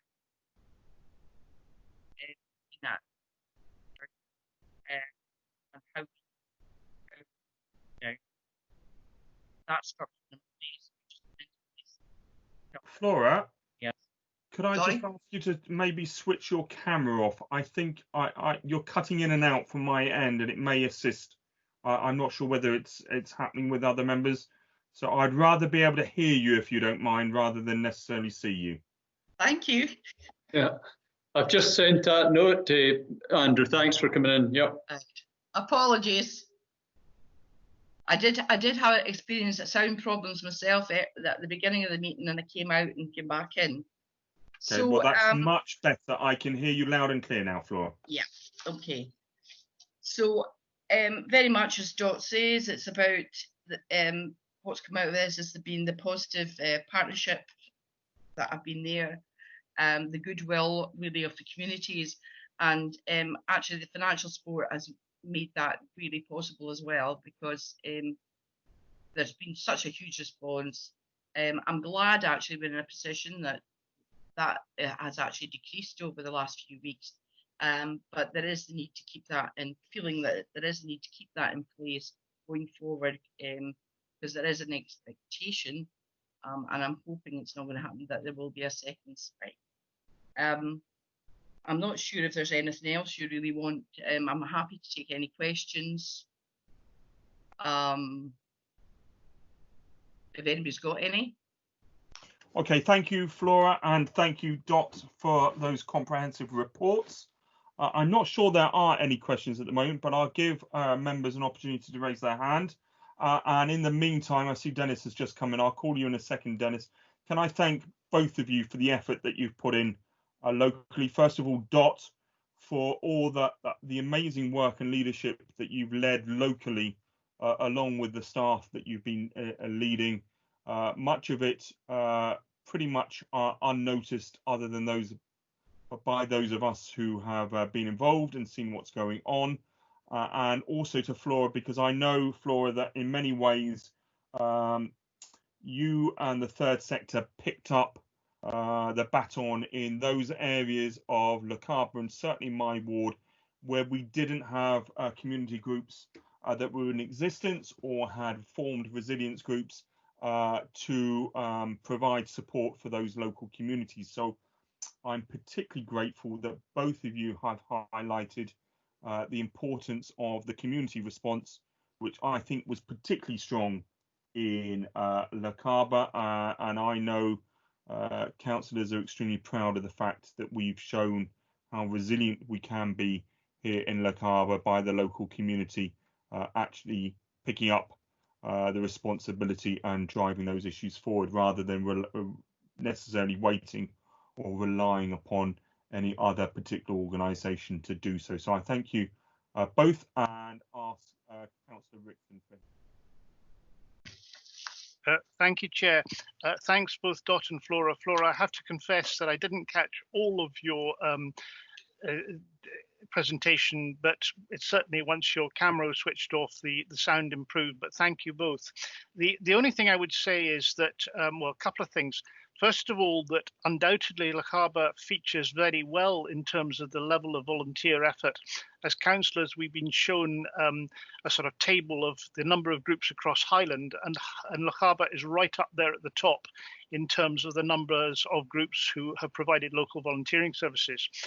The second thing which I have noticed, which is particularly encouraging, is the willingness of community councils to work together, particularly on the west coast here. We've got 3 community councils working very closely, and that's encouraging. The only thing that I would sort of is part of a long-term concern I have emerged in the section which Doc described as challenges. Although we may be past the worst of the initial COVID outbreak in health terms, I'm actually almost as concerned for the long-term economic consequences of this, in the sense that we've lost a good part of the tourist season for an area which is incredibly dependent upon tourism. And I'm actually not so much worried for just now as for the months maybe at the beginning and the end of the winter before we come to next year's influx of tourists, when I think there will be considerable financial hardship amongst some families. And it's just something that I would flag up, because I think having those structures in place, and perhaps keeping some at least of them in place, may prove beneficial in the long term. But thank you both very much indeed, both for your efforts and for the presentations. Thank you. Thank you, Councillor Rickson. I don't think there's any other questions, so we shall move on, if that's okay, Dot. And I think we're talking to Andy McCann from the Highland Council's who's the Highland Council's Economy and Regeneration Manager, and also Alistair Nicholson from Highlands and Islands Enterprise. I obviously can't see you gentlemen because the slide's up, but I know you're both there. So maybe I go across to Andy first of all. Okay, thank you, Chair. Thank you for having me with you this afternoon. So I have a bad echo here, so I'll see how things go. If it's okay, I've got a slide that's going to come up about the more detailed figures for Lochaber, but I'll just do a sort of a general introduction before I get into the detail of that. If I can maybe just start with a couple of observations, which is quite telling in a way. It was Tuesday, the 24th of March, when the grant scheme went live. The next day, we had over 1,200 applications received. By by 3 days later, we had over 2,000 applications received. On the 6th of April, we had the scheme extended to self-catering premises. So on paper, we were dealing with a scheme within a matter of days had moved up to 10,000 businesses, in theory, being able to apply for £94 million across Highland. So I make these sort of observations to demonstrate the pace with which things were happening at that particular time, the need that was sitting there with businesses, the immense scale of what we were having to deal with. We had never dealt with anything like this before, and this was all happening just as lockdown was commencing, and the teams were all dispersing, working from home, and so forth. So that was quite difficult. We had sort of 3 core teams involved. If you don't mind me just sort of talking through that, there was my own team, which was sort of responsible for that sort of, I'll say, the overall management, putting the systems together and so forth, be that from the web page to the applications right through to the database. We had the non-domestic rates team, who were very much dealing with around that eligibility if you were on the rates register or not. But also we had the finance team. And as ever, I think Dot makes reference to many people who are helping and working across the thing. The unsung heroes to some degree, they're the backroom guys who were actually making sure that we were able to get the financial processing in place and payments out. So there was quite a range of people involved, and indeed we started off with a sort of a core team of about 10 people, but we were well into over 40 people when the scheme really got fully operational on that. We had to design a system from scratch. My whole bit was about make it simple, functional, but most critically, it was a system that had to be scalable. I think it became my key phrase right through all of this time, is that how can we scale this up? How can we speed things up? So it was a wee bit clunky at the start, but as time went by, we were able to refine it. We were able to get more systems, sort of online application forms and so forth. So actually it was within a matter of days, we had started to get some payments out. The 27th of March was our first payment run. It was to 17 businesses, £185,000. By the 7th of April, we had got that up to over £1 million in one day, to 77 businesses. And on the 21st of April, when the self-catering ones came on stream, we actually processed over £3 million in one day of grants out to 278 businesses. Now, in fact, things have eased off quite significantly, but I just checked there, the payment that's going through today is for £221,000 to 27 businesses. So again, we're still ticking over, and there's reasonable sums going out there. So the slide there really that's on the screen sort of tells the story across Highland, clearly where we are with the total grants and the money out the door. In practice, it's almost like it's 4 grant schemes that have worked. The way things have evolved, there's been essentially 4 schemes there. And as I say, you can see that in Lochaber, we've had, well, the stats are there, nearly 500 small business grants, 287 self-catering, newly self-employed. That was the scheme the Scottish government set up for businesses that weren't able to access the UK government one, and also the bed and breakfast hardship grants. Just when we put together this slide, we hadn't really many figures in on that. Just for your information, we've had 24 applications in Lochaber for the B&B scheme. We've just managed to have 2 approved. The rest of them are getting processed at the current time. It would be wrong for me to say that it wasn't easy, or it was exceptionally difficult, very challenging to run this scheme. It was the evolving nature of it, but that was understandable. Again, everything was moving as things, so therefore certain groups were missing out, and the government evolved things, and that required us to make changes as we went along. But again, considering the pace, the scale, and the context we've been working, I'm really, really proud of actually what that wider team, that corporate team has delivered here. We are very conscious that I think I mentioned there, it was 94 million was in theory, the funds available. We've paid out 66, and it's nearly 67 million. So there's a lot of businesses who haven't applied. It's about 65% small business, or have applied for the small business, 45 for the self-catering.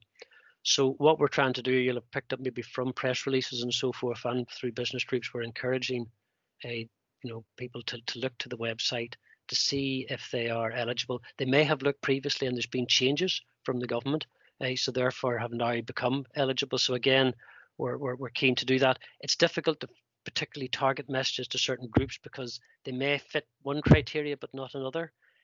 So we've done that, for example, with businesses that are on council land or common good land. They now opened up for grants, so we were able to get in touch with them. And indeed, I think an issue just recently, Chair, just bubbled up with in one of your areas, one of the community hub buildings, which previously wasn't eligible, is now eligible. So again, we're going to have to try and get out to those particular groups where we can identify, just to make sure they're aware of things.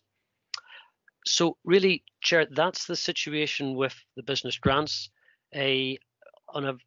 Clearly with the other work which my team have been involved in around rural tourism, town centre funds and so forth, their projects that sort of paused are now getting going again. The Business Gateway team, they obviously were a lot of their work was online anyhow. We were increasingly doing that, so in one sense it was reasonably straightforward to uplift that with more work on that, and indeed we've been oversubscribed across Highland, so we're adding more workshops, webinars, tutorials and so forth to our calendar. But particularly in Lochaber, we've dealt with, over the period, sort of there's 40 Lochaber businesses in one-to-one, but a further 46 businesses have accessed workshops through our system. So, Chair, that's a very brief, quick run through.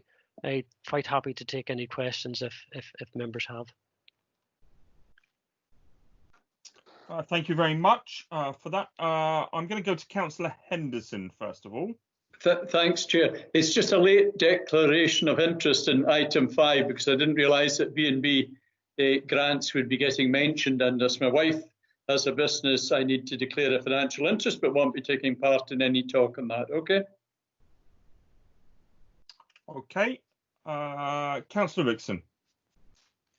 Thank you, Chair. Andy, a very specific question, if you can help at all. Obviously, a number of people turn to us for advice. Sometimes it's because they don't fit the criteria and it doesn't seem as if they're going to get anywhere. And I've been following through on a couple of these. And in one in particular, it seemed that there was an area which was less well served by the business grant system, which seemed to be things to do with boats operated by people in the leisure and tourism industry, and perhaps even some mountain guiding organizations and so on. Now, obviously, the information I have is anecdotal or specifically to one particular business. Now, I'm thankful that support has been found, or some support has been found. But my question is simply this: in your experience dealing with all these grants, are there any areas which maybe affect Highland communities in particular where people are falling through the cracks? In other words, is there a particular type of business which doesn't necessarily seem to be catered for under current circumstances? Thank you, Chair. Yeah, I mean, there's a lot of personal circumstances where individuals, and you would otherwise think, oh, if somebody else down the road's got a grant, why can I not get a grant? So there's always sort of personal circumstances kick in.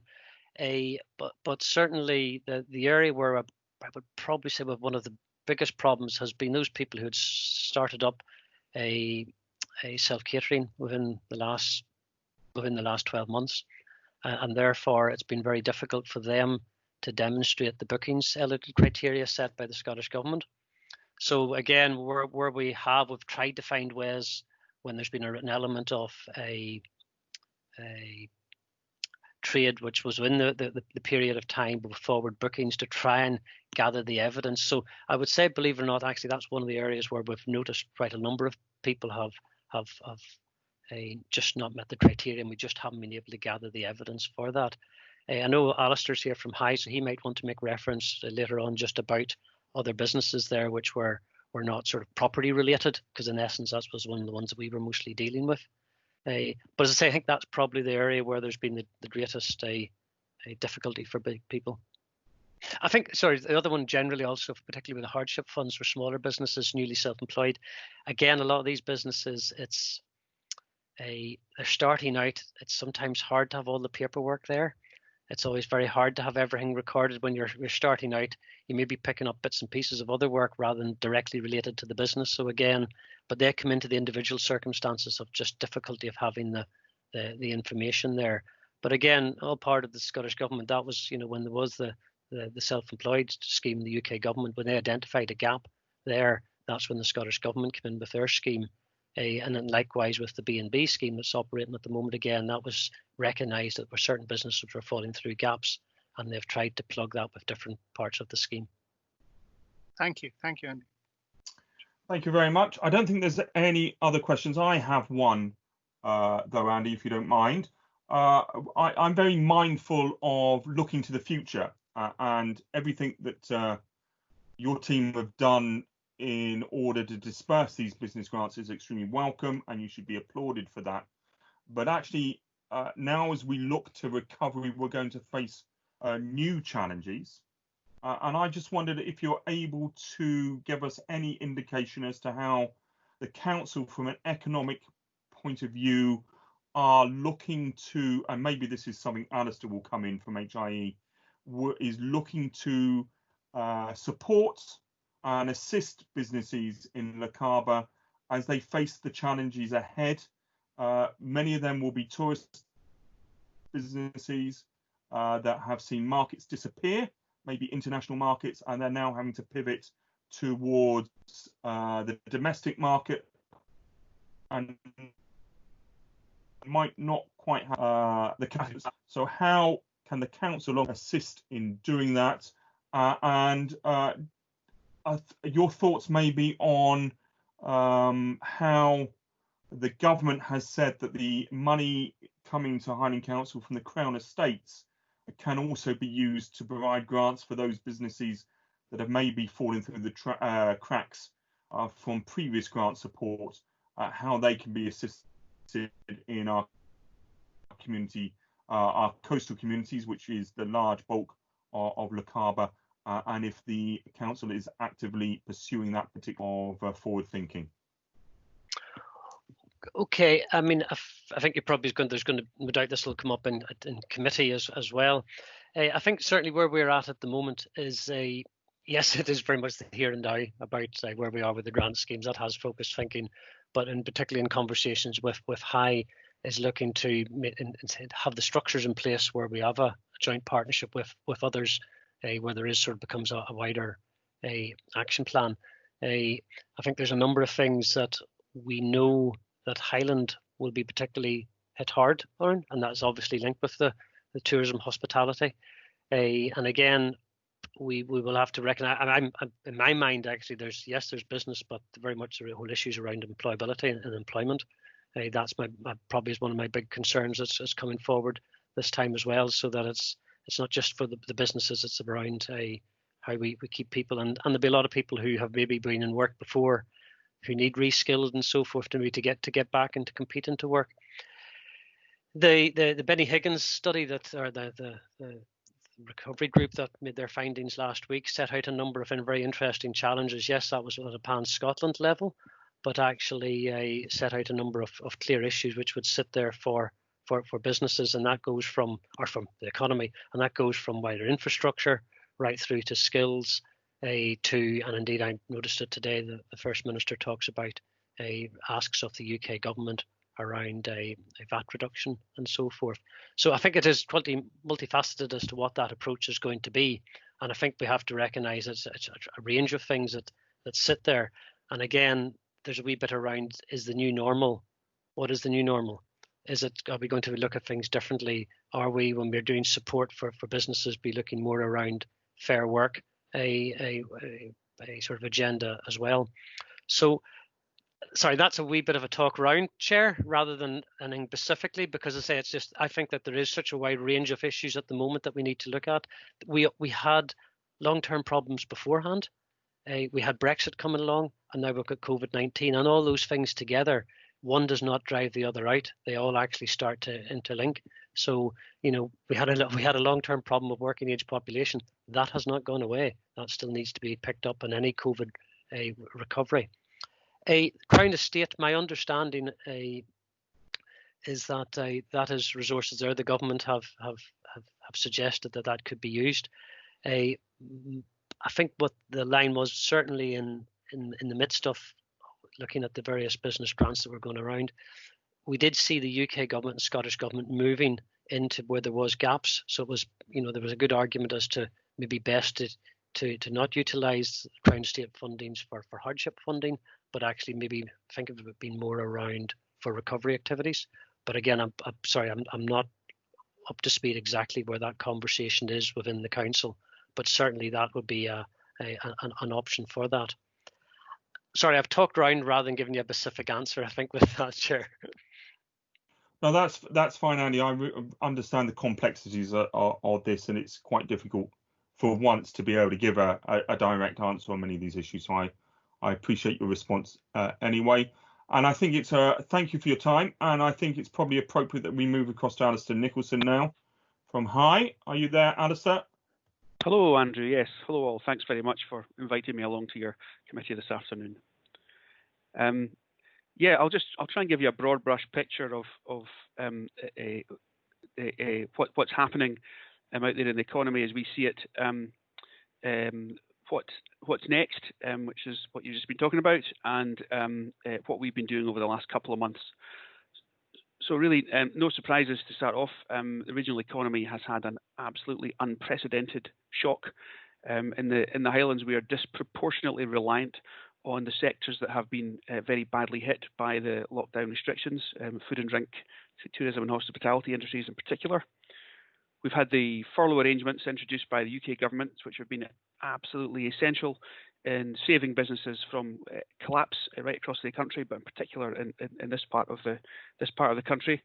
As restrictions ease, that's really when we'll find out which markets are going to bounce back and which are going to take longer to recover. I think it's pretty difficult to predict accurately how consumers and supply chains are going to respond. There's a real kind of suck it and see element to that, with continual engagement with businesses and business representative organisations to find out what's actually happening. Tourism, as we know, is beginning to reopen, and the limited foreign holiday options available this year will mean that more and more UK people are likely to holiday at home. But certainly initial indications are that the high volume groups are less likely to return this season, which will have an impact for a certain elements of the tourism offering that we have in this region. Businesses have put a huge amount of effort into understanding and adapting to new health and safety and social distancing requirements, and the workforce has also been very flexible in its response, and regional infrastructure has coped pretty well too. We've seen unemployment rise to levels not seen in an awful long time in the last couple of months, and the public sector is going to need to respond to that issue in particular, and in support of young people whose options will be considerably limited this year. High and Highland Council will be holding the first Highland Economic Recovery Partnership meeting next week to ensure that we have a coordinated strategic response to the aftermath of this public health and economic emergency. We've had regular conversations between agencies over the last couple of months, and Andy and his team have been hugely helpful to High as we're getting to grips with the grant programs that we were asked to deliver. But this economic recovery partnership really takes that engagement to a senior strategic level, and I think it's after that meeting that we really have a sense of exactly what the public sector medium-term response is going to be. Over the last 2 to 3 months, we've been heavily involved in helping deliver the Supporting Communities Fund and the Pivotal Enterprises Resilience Fund and Hardship Funds on behalf of the Scottish Government. Through the former, we've committed about £600,000 in the Lochaber, Skye and Wester Ross area to 32 community groups, supporting the wider efforts to provide for those most in need, as described in some considerable detail by Dot and Flora earlier. The Pivotal Enterprises Resilience Fund and the Hardship Funds augment the support already provided through the Council, as described by Andy, and through the furlough scheme to support the economy. I don't have Hardship Fund details to hand at the moment, but with regard to the Pivotal Fund in the Lochaber, Skye and Wester Ross area, around £3 million has been paid out to businesses in the last couple of months. With regard to what's actually happening in the economy and a kind of temperature check as to how things are changing, High's business panel survey is underway at the moment. That's a very large piece of work. We speak to about 1,000 businesses across the whole of the Highlands and Islands. So it's a representative sample by geography, by sector, and by size of business. That'll give us a really clear picture of what's actually happening as lockdown eases. I should have the results of that research by the end of next month, and I'll share those findings with council officials as soon as we have them. I think that's probably all for my high-level overview for now, Andrew, but happy to take any questions on that or other issues at the moment. Thank you very much. Are there any questions? Whilst I'm waiting for any hands to appear, can I just, Alistair, thank HIE for particularly the proactive work they took in approaching community organisations when the financial assistance came from the government for assisting the resilience effort. I was particularly impressed at how proactive HIE were in approaching community groups, either because they had worked with them in the past or because they were new groups, and making sure that that money got there extremely quickly and on the ground where it was needed. That was a particularly impressive response. Dennis has my pleasure. Dennis has a question. Councillor Rickson. Thank you, Chair. Alistair, I'm not looking at a response just now because I appreciate it's quite a large question. But one of the areas of concern amongst the general public is the extent to which we don't go back to the way that things were beforehand. In other words, that our recovery, when it takes place, should be greener, that we should not necessarily just simply drift back to our old ways of activity. And it was just really to air the general question, do you in your organisation have particular ideas about how that could be, how that aspiration could be better fulfilled in a Highland context? There are lots of individual schemes, but I would just be keen to know to what extent you feel that there are things that we could maybe be working harder at, which would satisfy that sort of generalised public desire for a greener future in the Highlands. Thank you, Alistair. Okay, sure. No, that's a really good question, and I think there are probably a number of ways in which we're going to respond to this situation. Helping businesses adopt to new ways of working. I think to some extent it's been a vast social experiment. I think certainly within HIE we're a very office-based organisation, so our own experience of going from everyone in the office to everyone at home at one day's notice, we've seen we've learned a huge amount about how remote working can operate and how much can be achieved. I think our staff spend a lot of time historically travelling down to the big meetings in the Central Belt with national organisations. Those meetings have all continued but have taken place online. There's been a massive reduction in travel and in the carbon impact from that route. So I think learning these lessons and understanding what the future ways of operating for businesses will be really important. I think another very important aspect of the public sector response, and I'm sure it will be on the agenda next week, is looking at capital investment. We've been HIE been working with council officials to try and align our capital plans as much as possible, and the underlying mantra there is greener, faster. How do we make sure that the new infrastructure that is provided meets our net zero aspirations? There are funding pots out there for active travel routes that may be temporary proposals, but the more people adopt active travel solutions, then the more we can change the way in which we live our lives. I'm sure we can reflect on that and come back with maybe a more comprehensive answer for you there, Dennis. But I think we would certainly see this as an opportunity for a step change in the way in which the economy operates to reduce the environmental and particularly the carbon impact that the way our economy runs has on the planet. Thank you, Alistair. I appreciate it's a lot to throw at you just this afternoon, and I look forward to an ongoing conversation. Thank you, Chair. Thank you, Councillor Rickson, and thank you, Alistair. There's no other questions at the moment, so I'm going to move across to what I think is probably the most important part of this discussion, which is private sector and how we move forward. I just wondered if we could remove the slide now so that we can see Mr. Copeland and Mr. Purdon in their full glory on the screen rather than down in my right-hand corner. Thank you very much. Now, I know Fraser is there, but I'm not sure whether Drew Purdon is, so I just want to check whether Drew is there.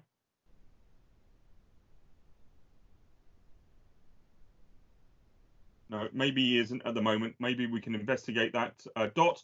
So I'm going to pass across to Fraser from the Chamber of Commerce, who I know has been particularly active, as councillors should get his weekly Monday morning newsletter from the Chamber of Commerce, which I would suggest is required reading over your mid-morning coffee. And I haven't pre-warned you on this, Fraser, so I'm going to start off with a question to you, first of all, and maybe it will give you an opportunity to think about it whilst you're talking to us. But as we are now looking forward to a recovery and seeing restrictions eased over the next few weeks, could I ask you, from a business point of view, from a chamber point of view, what one thing could Highland Council be doing to assist with the economic recovery in Lochaber?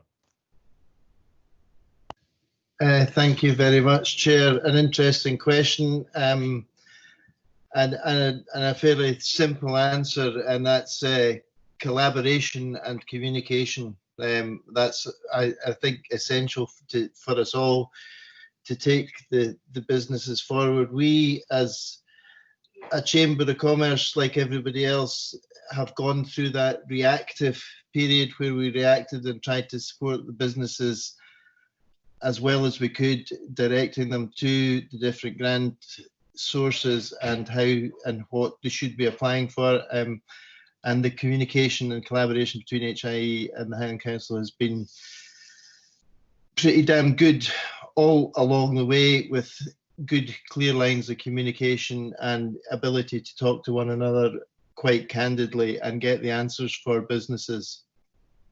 I think we need to keep the communication lines going around reassuring the communities, and certainly as a Chamber of Commerce we have been urging continuity and clarity and messages coming from the UK and the Scottish Government, and we'll continue to do that. We need to do that to reassure the business community, to reassure the communities, and not demonise businesses as businesses try to reopen and try to stimulate their economy and survive, really.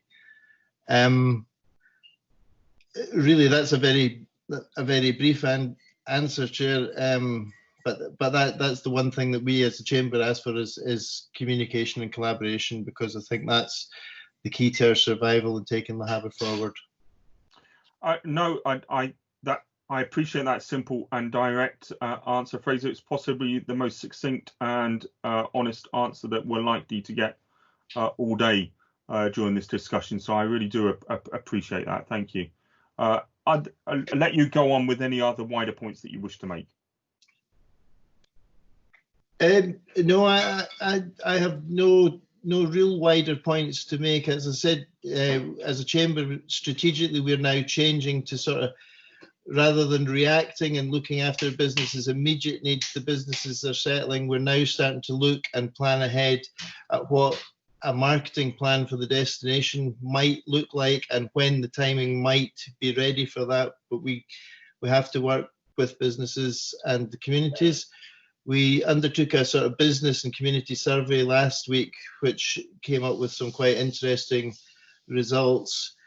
Also, we've been collaborating with Booking.com and Expedia just to see what the bookings patterns are looking like for the area after the 14th of July. Very interestingly, that the majority, 45% of the bookings that are coming into the Lochaber area are for hotels and not for self-catering, which came as quite as a surprise to us last week. I haven't looked at the figures today to see where it's going. And yeah, we as an organisation and with the communities, we share the concern over the interpretations of wild camping, and we are encouraging communities to learn and understand the access legislation, to understand what the rights and responsibilities are. I was very pleased with the Visit Scotland legislation that came out and the visitors' charters, and we'll be doing our best to disseminate that across the areas. But that's where we are at the moment, Chair. Thank you. Okay, well, I have two follow-up questions then, Fraser, if that's okay. On one of these, I discussed with you last week on the phone was my concern that we will see a sudden and big increase in visitors to the area wanting to come here on holiday, which of course we will welcome, but that we might not have the smaller accommodation providers up and running again, either because they're not ready to do so, or B, because the current guidelines mean that they've taken the decision not to open again this year, and that it's maybe easier for them to wait until next year. Are you yet detecting that there's going to be a capacity issue in terms of accommodation for any tourists coming to the area? And my second question is prompted by councillors in the north of the Highlands who are talking about one way of assisting our high streets and the tourism sector would be to see a relaxation in licensing laws that would allow pavement cafes and outdoor drinking, which I know many other areas of the country are already onto. Do you think that's something that we should be seriously looking at in Lochaber, notwithstanding the inclement weather that I'm certainly experiencing today? So capacity issues are a concern to the business community, and particularly in the hospitality sector. One of the worst things that could happen is for our visitors to have a bad experience of the Highlands, i.e. having to queue for limited resources in shops and restaurants, and just generally not having the experience that they wish. And there is a degree of uncertainty around the dates of when hotels, B&Bs and different accommodations are going to open, with a number just waiting to see what happens, and that's completely understandable. We do understand that. We've had regular meetings with Councillor Henderson and Councillor Thompson, and each of these we have discussed the high street and possible different way of looking at things and how we might do business differently over the coming months. And I'm aware that there is a sort of high street group building a bit of momentum just now, led by Angus and the Highland Cinema. I was very pleased at the Highland Council's document that came out on Friday on how it's going to support businesses and how they're going to review that over the coming weeks in terms of planning and reviewing license and speeding things up. So again, there's good communication there, Andrew. I think we'll need to all interpret it as we go along together, and we'll have to have this ability to react together to situations as they arise in the coming weeks. Okay, thank you. I much appreciate that, Fraser. Colleagues, any questions from out there in the ether for Fraser before we move on? I think that's Neil asking to come in. Neil. It wasn't me. McLean. It wasn't me. It wasn't Neil. All right. Okay. Any other councillors wishing to ask a question? Councillor Henderson. Yeah, just since Fraser's there and he touched on the booking.com aspect of things, I think you said 45%. Did they actually give that a breakdown of whether that's UK or European? Because if it's European and further afield, I would expect the self-catering to be very low. If it's British, that's a different aspect. Did they give you any indicators on that at all, Fraser?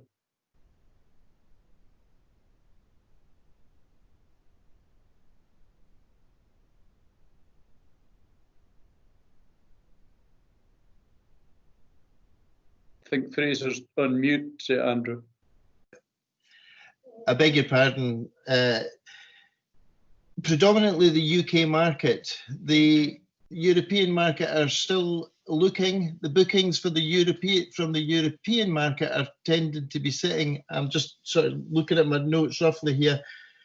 They're looking at about the 101-day booking window, so they're booking well ahead into later in the year. The percentages that we were looking at in the immediate period after the 14th of July was, I think, 96% coming from the domestic market. Interestingly, for Lochaber, that this time last year, the average night stay was between 1.6 and 2.4 nights. That's now up to 5.7 nights in the period from the 14th of July going forward. So that's a distinct change in behaviours in that the visitors are booking and staying longer. Yeah, that is interesting, that there'll be a quick change in pattern in the bookings when people realise that Booking.com are on the longer ones, and your commission goes out, the large commission goes out the window. Yeah, no, thanks for that. That's a good pointer. Thanks. Yeah, as a chamber, just as Booking.com are going to do a webinar with us next week for hospitality businesses, and they'll be able to share all the stats across Lochaber that we can share with all the businesses, rather than me trying to pass those stats on. Thanks, Fraser. That's helpful. Thank you, Councillor Henderson. I don't think there's any other questions that I can see. So thank you very much, Fraser, for your time today. Sorry that you had to sit through so much other business before we got to you for a relatively short amount of time. I know that you, as a Chamber of Commerce, now have scheduled a meeting with the leader of the council in July, which I'm delighted to hear is the case, and I'm sure that you will put the case for the business community in Lochaber at that point as well. And I know Councillor Henderson and Councillor Thompson will certainly be present as well. So thank you for your time. Can I just check, Dot, do we have Drew Purden or anyone from the high street retailers with us? No, I certainly haven't had a response back from Drew, and I know Simon couldn't attend today, Chairman.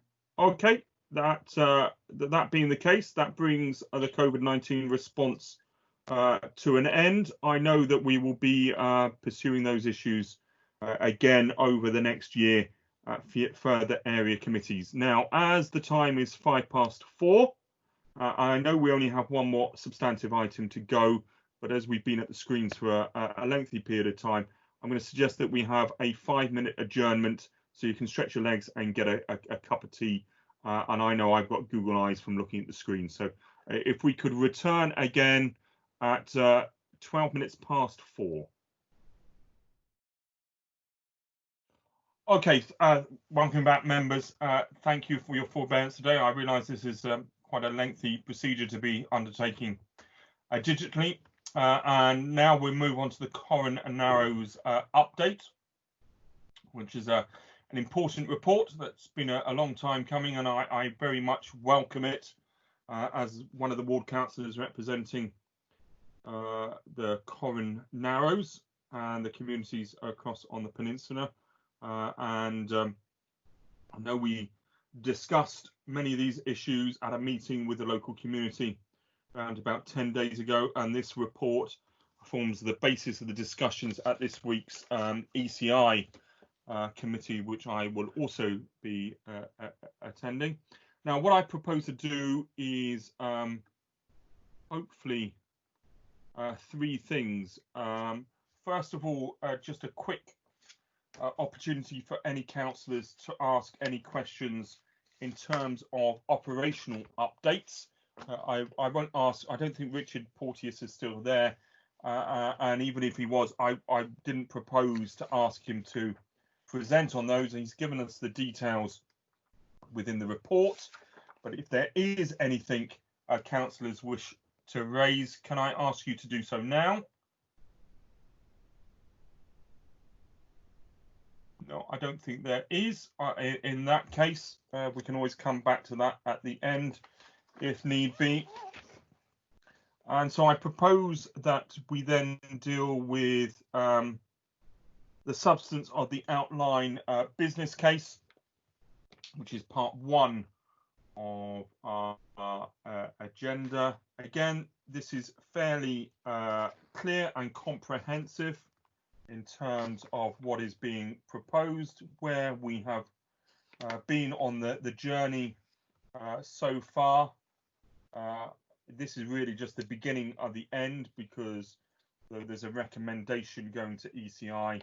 Of course, we're a long way from securing any funding for replacement ferry. I'm not sure if anyone's speaking to this, but I assume looking at the screen, it will be Murray if he's. Yes, I can see you, Murray, in front of a Corran ferry. Thank you, Andrew. Yeah, just following on from what you were saying there, I think this report that's going to E&I on Wednesday, so it was originally due to go on May the 14th. So I'm pleased to say we haven't fallen too far behind. So that's approximately 7 weeks behind from when we were first hoping to take this paper there. So as I said before, there shouldn't be any hidden surprises in this report because of the fact that we have, from the get-go, it's about a year. This project's been on the go for about a year now, and from the start, you know, we did the right thing. I hope that your members will agree that we decided that we needed to take the community with us from the start, and that's why we set up the steering group. We've got Harbours Management Board, Lochaber Committee, and E&I, so we've got good, strong governance in place. So there should be no hidden surprises in this for the community or anyone else, any of the key stakeholders. So the key thing I want to get across today is that we are very much aware that there is a fixed link study going on, a feasibility study that showed that it is feasible that there could be a bridge or a tunnel across the Narrows. So we are very much aware of that. However, my focus, the focus of the outline business case, is to secure a new a ferry, because we're very much aware of the problems with the ferry. The main vessel, MV Corran, 28 cars, is too small. It's been too small for a number of years now, 3 or 4 years. And the relief vessel, the Maid of Glencoe, 44 years old, 14 cars, it's just no longer fit for purpose. You know, the fact that it's the busiest single ferry vessel route in Scotland, 250,000 cars per year, you know, demonstrates the role that the ferry plays in the community down there. So the focus is on steaming ahead for a new ferry, a new larger ferry. So we're now at this stage where a critical decision will need to be made for the ferry, because if we just delay any longer making this decision to invest and retain in-house the ferry with the council, or transfer to Transport Scotland, yeah, this could result in service failure. So we're getting near that stage now, and this is what these recommendations are that we've put forward in this report. So we need to get the ball rolling, for a new larger replacement ferry. So the first recommendation is to approve that the council is content to approach Transport Scotland regarding a transfer of responsibility based on the principles in the Scottish Ferries Plan. So there's been since I've been, long before I was in post, there's been about 5 years of discussions going on between Transport Scotland and Highland Council.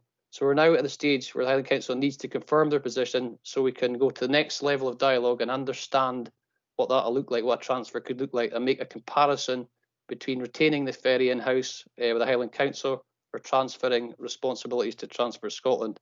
Now that's in line with the outline business case and the STAG and the Transport Scotland guidelines. So this one possibly should have came before what I've just said here in Transport Scotland. So what we also did was a sort of extensive market testing exercise, sent out this PIN to test the market to see what response we get from commercial service providers. And there was no surprises here. It's an exercise that we had to go through. It wasn't a surprise to find out that a commercial operator would want to make profit from the ferry. And at the moment, the model that we run operates on a break-even basis. So we couldn't be seen to be paid. It would be the best thing for the public purse. We couldn't be seen to paying somebody to do something that we already do, and they take their slice of profit from it. And there's also a concern about the fares, the affordability of fares for locals, and where that would fit in. So we're recommending that a private operator at this stage should be rejected for further consideration. And this again went all through Harbours Management Board. And then at the very start of the project, we engaged with CMAL and our subject experts, the Donald Allen, the 2 ferry foremen, and we did some SWOT analysis on which basically came down to we continue with quarter loader vessels, which, as you'll well know down in Lochaber, that the quarter loader vessels are only used for our slips. So the vessel, the quarter loaders, can't be used anywhere else in Scotland, and likewise their vessels can't use our slips. So this constraint has been on the Corran Narrows for a number of years. So we're recommending for approval that the preferred option should be for a roll-on, roll-off ferry. So it's like the universal, the way that the rest of in Scotland and other parts of Europe, the modern approach to having a roll-on, roll-off ferry, which is going to have better resale value and a more efficient service. The other recommendation is that there's going to be, this is for support to the concept of a 5-year ferry plan, because the timeline for getting a new ferry in service could be 4 to 5 years away. So we need to make do with what we've currently got. So we need to make do with the Maid of Glencoe, the 44-year-old 14-car ferry, and the MV Corrin. So we need to make do with that for the next 4 or 5 years. So there will be significant spending required for both of those vessels just to maintain the current level of service. And finally, what I'd like to do is pass over to Richard Gehring here for the final recommendation about setting up a Corrin Narrows options working group based on the sort of similar criteria to the Strom ferry. Hi, Richard. Go ahead. Good afternoon, members. Yeah, just to give you a very quick summary of Appendix 3 that's going to go to the E&I committee, and members will have seen the report to Hightrans and seen the detailed report. But the gist of the outputs are that a fixed link, including a tunnel, is a viable option, and there's a range of different BCRs, that's benefit cost ratios, and the suggestion is that a working group similar to Strom Ferry could be set up, and it would allow consideration of the different options going forward, and that governance is probably needed because of the scale of the budget implications. So that's as much as I have to say, and happy to join in with any questions and answer session. Thank you, Chair. Okay, thank you, Richard, for that. That's quite clear, and I certainly support that particular proposal and agree that it's an important part of the governance.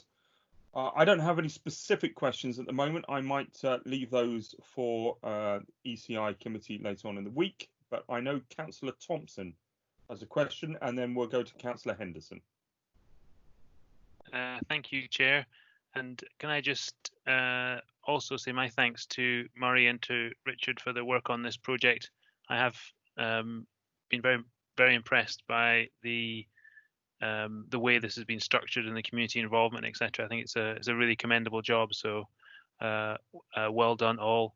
I have one question, which is in the listed in the risk factors, which is to do with climate change, and I'm highlighting this now because knowing the strong views of the chair of E&I, I'm sure this will come up at committee, and that is the options that for a clean energy solution to the replacement ferry. Obviously, the council has committed to a carbon neutral Highlands, and if I recall correctly, the chair of the Lochaber area committee was the one who seconded that motion.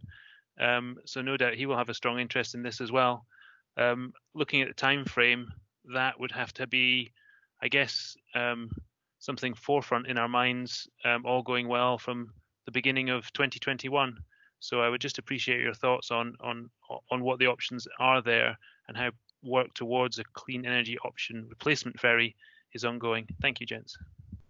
Thank you, Councillor Thompson. Your recollection is correct. I did second that motion. And there's some interesting hybrid and electric models out there, which I very much hope that officers, as we go along, will be very mindful of and look at our Scandinavian cousins that operate ferries like those. I'll let Councillor Henderson come in first, and then perhaps Murray can respond to both questions. Councillor Henderson. Yeah, I think experimental can be dangerous when you're working with boats. Just take it easy. You want a sustainable ferry service across there. I was just going to touch on your initial opening comments there. It's not the beginning of the end. This is the end of the beginning. I can be quite clear on that.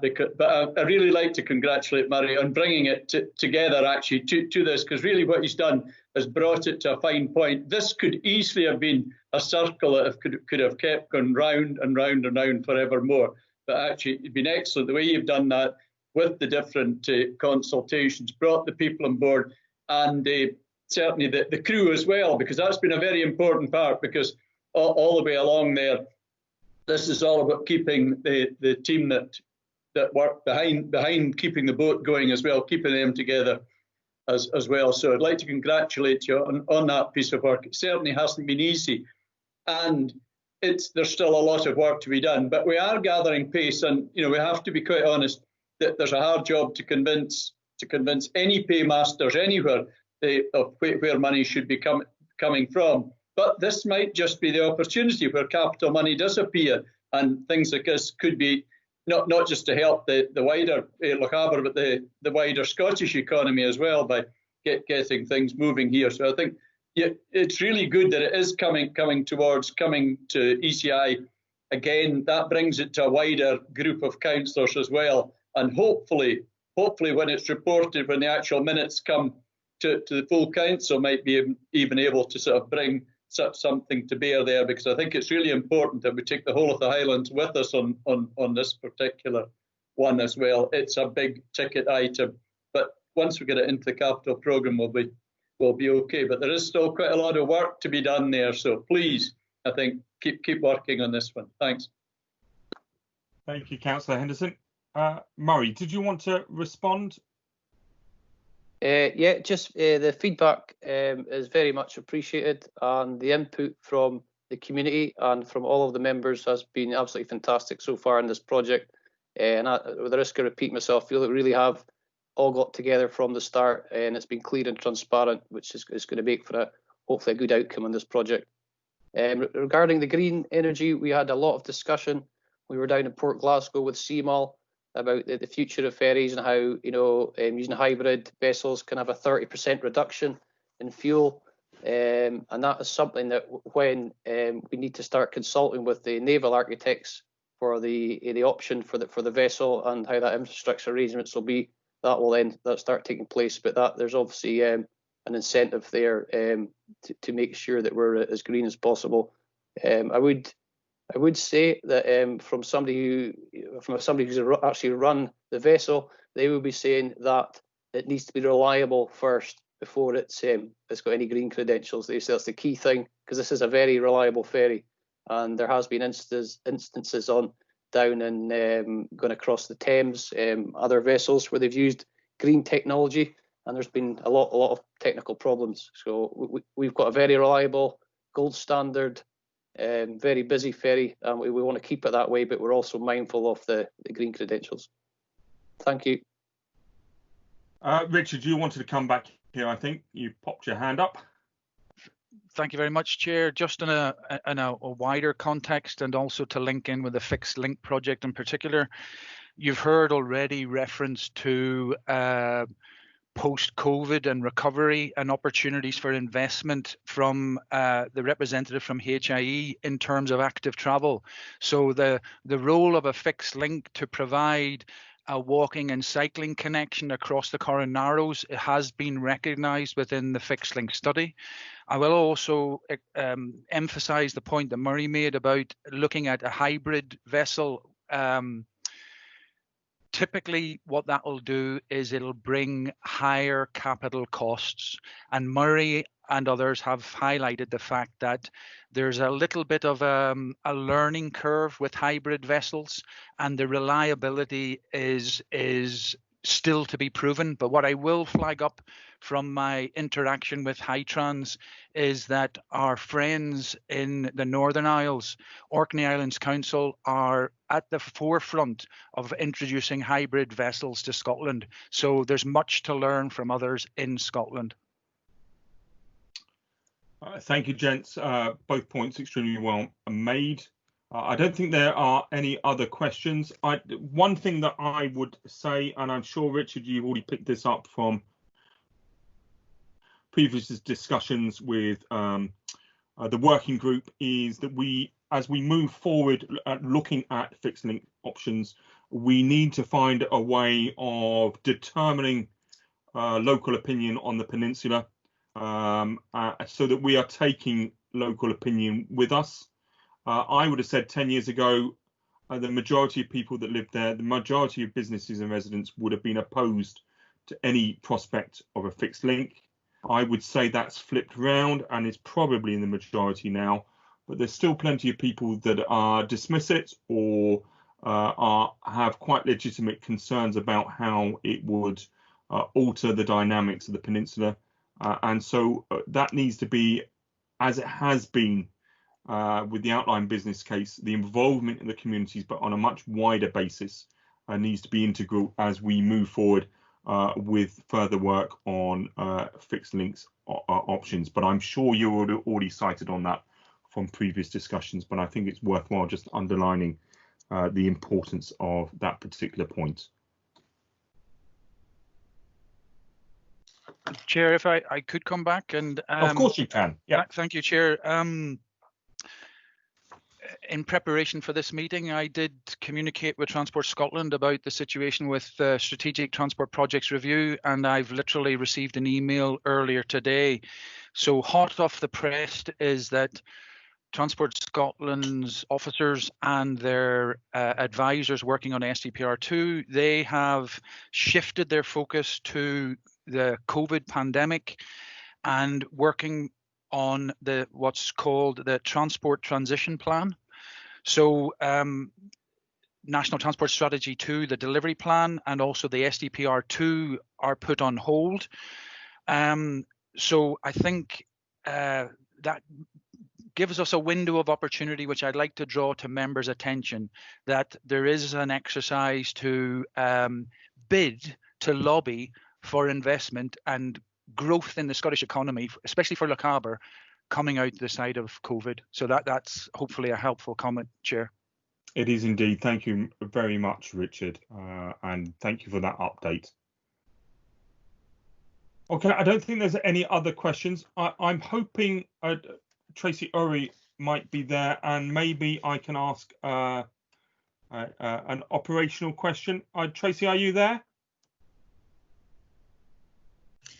Yes, Chairman, I am here. I'm not doing the video link because I personally, where I am, the connectivity isn't that great. So hopefully you can hear me okay. I can hear you loud and clear. I'm going to jump back because I think Councillor Henderson put his hand up and he might have had a question for Richard or Murray, and then I'll come back to you, Tracy, if that's fine. Yep. Andrew, I think it's Ian's wanting to come in. He was lifting his hand. I presume he was. Okay. Ian, can you hear us? And the floor is yours if you have a question.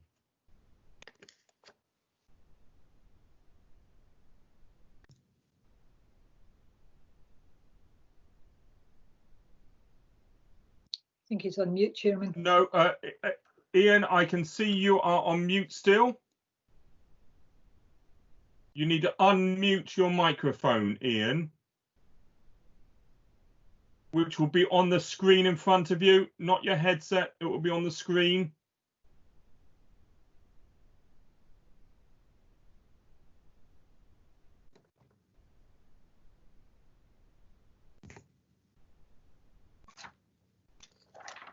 Ian, can you hear us?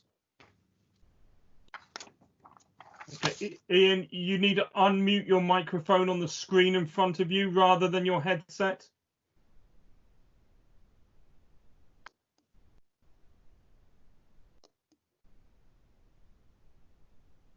Okay, I think we'll move on if that's okay. I think Ian's having some IT issues there. So Tracy, I had just one particular question in terms of operations, and that was relation to the new ticketing system, right? Which Richard has provided an update in the report. But as we know, this has been going on for some time for whatever reason, and it's quite a complex issue. I just wondered if you know what the current planned timetable is if we're getting this into place, contracts sorted, and what the capital expenditure that's required to undertake it when we are likely to see a new ticketing system in place? Well, I'll tell you what I know, which is that at the moment, for any investment in ICT capacity within the council, you have to prepare a business case which goes forward to the ICT board to make the case for that investment. And at the moment, that is what Richard has been working on with colleagues from the ICT section, with our business partner there, in connection with a new server, new Wi-Fi, as well as the actual technology itself. Now, my understanding from Richard is that the business case is going to be considered in August, and all being well, if that's approved, then we will require to find the budget for it, which will have to come from the Corran Ferry budget line itself. The investment required, I understand, could be up to £50,000. So it is a considerable investment, but it's a necessary investment. As you know, Chair, there are concerns and have been concerns during COVID about the health and safety and well-being of the crew, and as well as obviously just the operational efficiency itself. So this is an absolutely necessary investment, but that's the best update I can give you just now. Thank you. That's extremely helpful, and I'm sure we will return to that in the future, but at least we have some indication of movement on that, so I appreciate that, Tracy. I'm just going to go back to Councillor Rahman and see if he's unable to unmute his microphone so he can ask his question.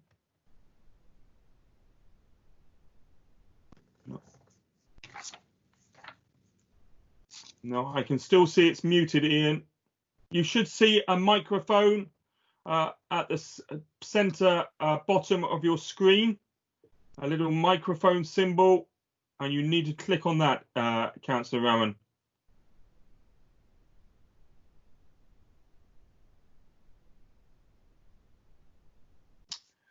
No, we're still not hearing you, Ian, unfortunately. Oh, maybe if you can't get it working in, you can email your question in to Tracy or Murray, and they'll be able to answer it offline. So maybe send Linda down to help him. Be a good trip for her. So I'm sure Linda would be delighted for a day trip to Kilhowen at the moment. So we're going to move on. Thank you everyone for that particular report on the Corran Ferry. Ian, I can see you're waving your hand, but unfortunately we can't hear you because you're not unmuting your microphone. That's the reason I can't take you. So we'll move on to item 7 now, which is the minutes of our previous meeting, which seems an awfully long time ago, on the 19th of February, that have been pre-approved by the Council on the 12th of March. I'm assuming that there's no particular issues or on those particular minutes. All okay. And that being the case, can I thank you all for your time today, members, and for those officers that were joining us from various places around the Highlands. Your help and assistance in making this an extremely smooth Lochaber area committee is extremely welcome, and I thank you for your support, and I look forward to seeing you all in the future in person rather than maybe through a laptop screen. Until then, take care.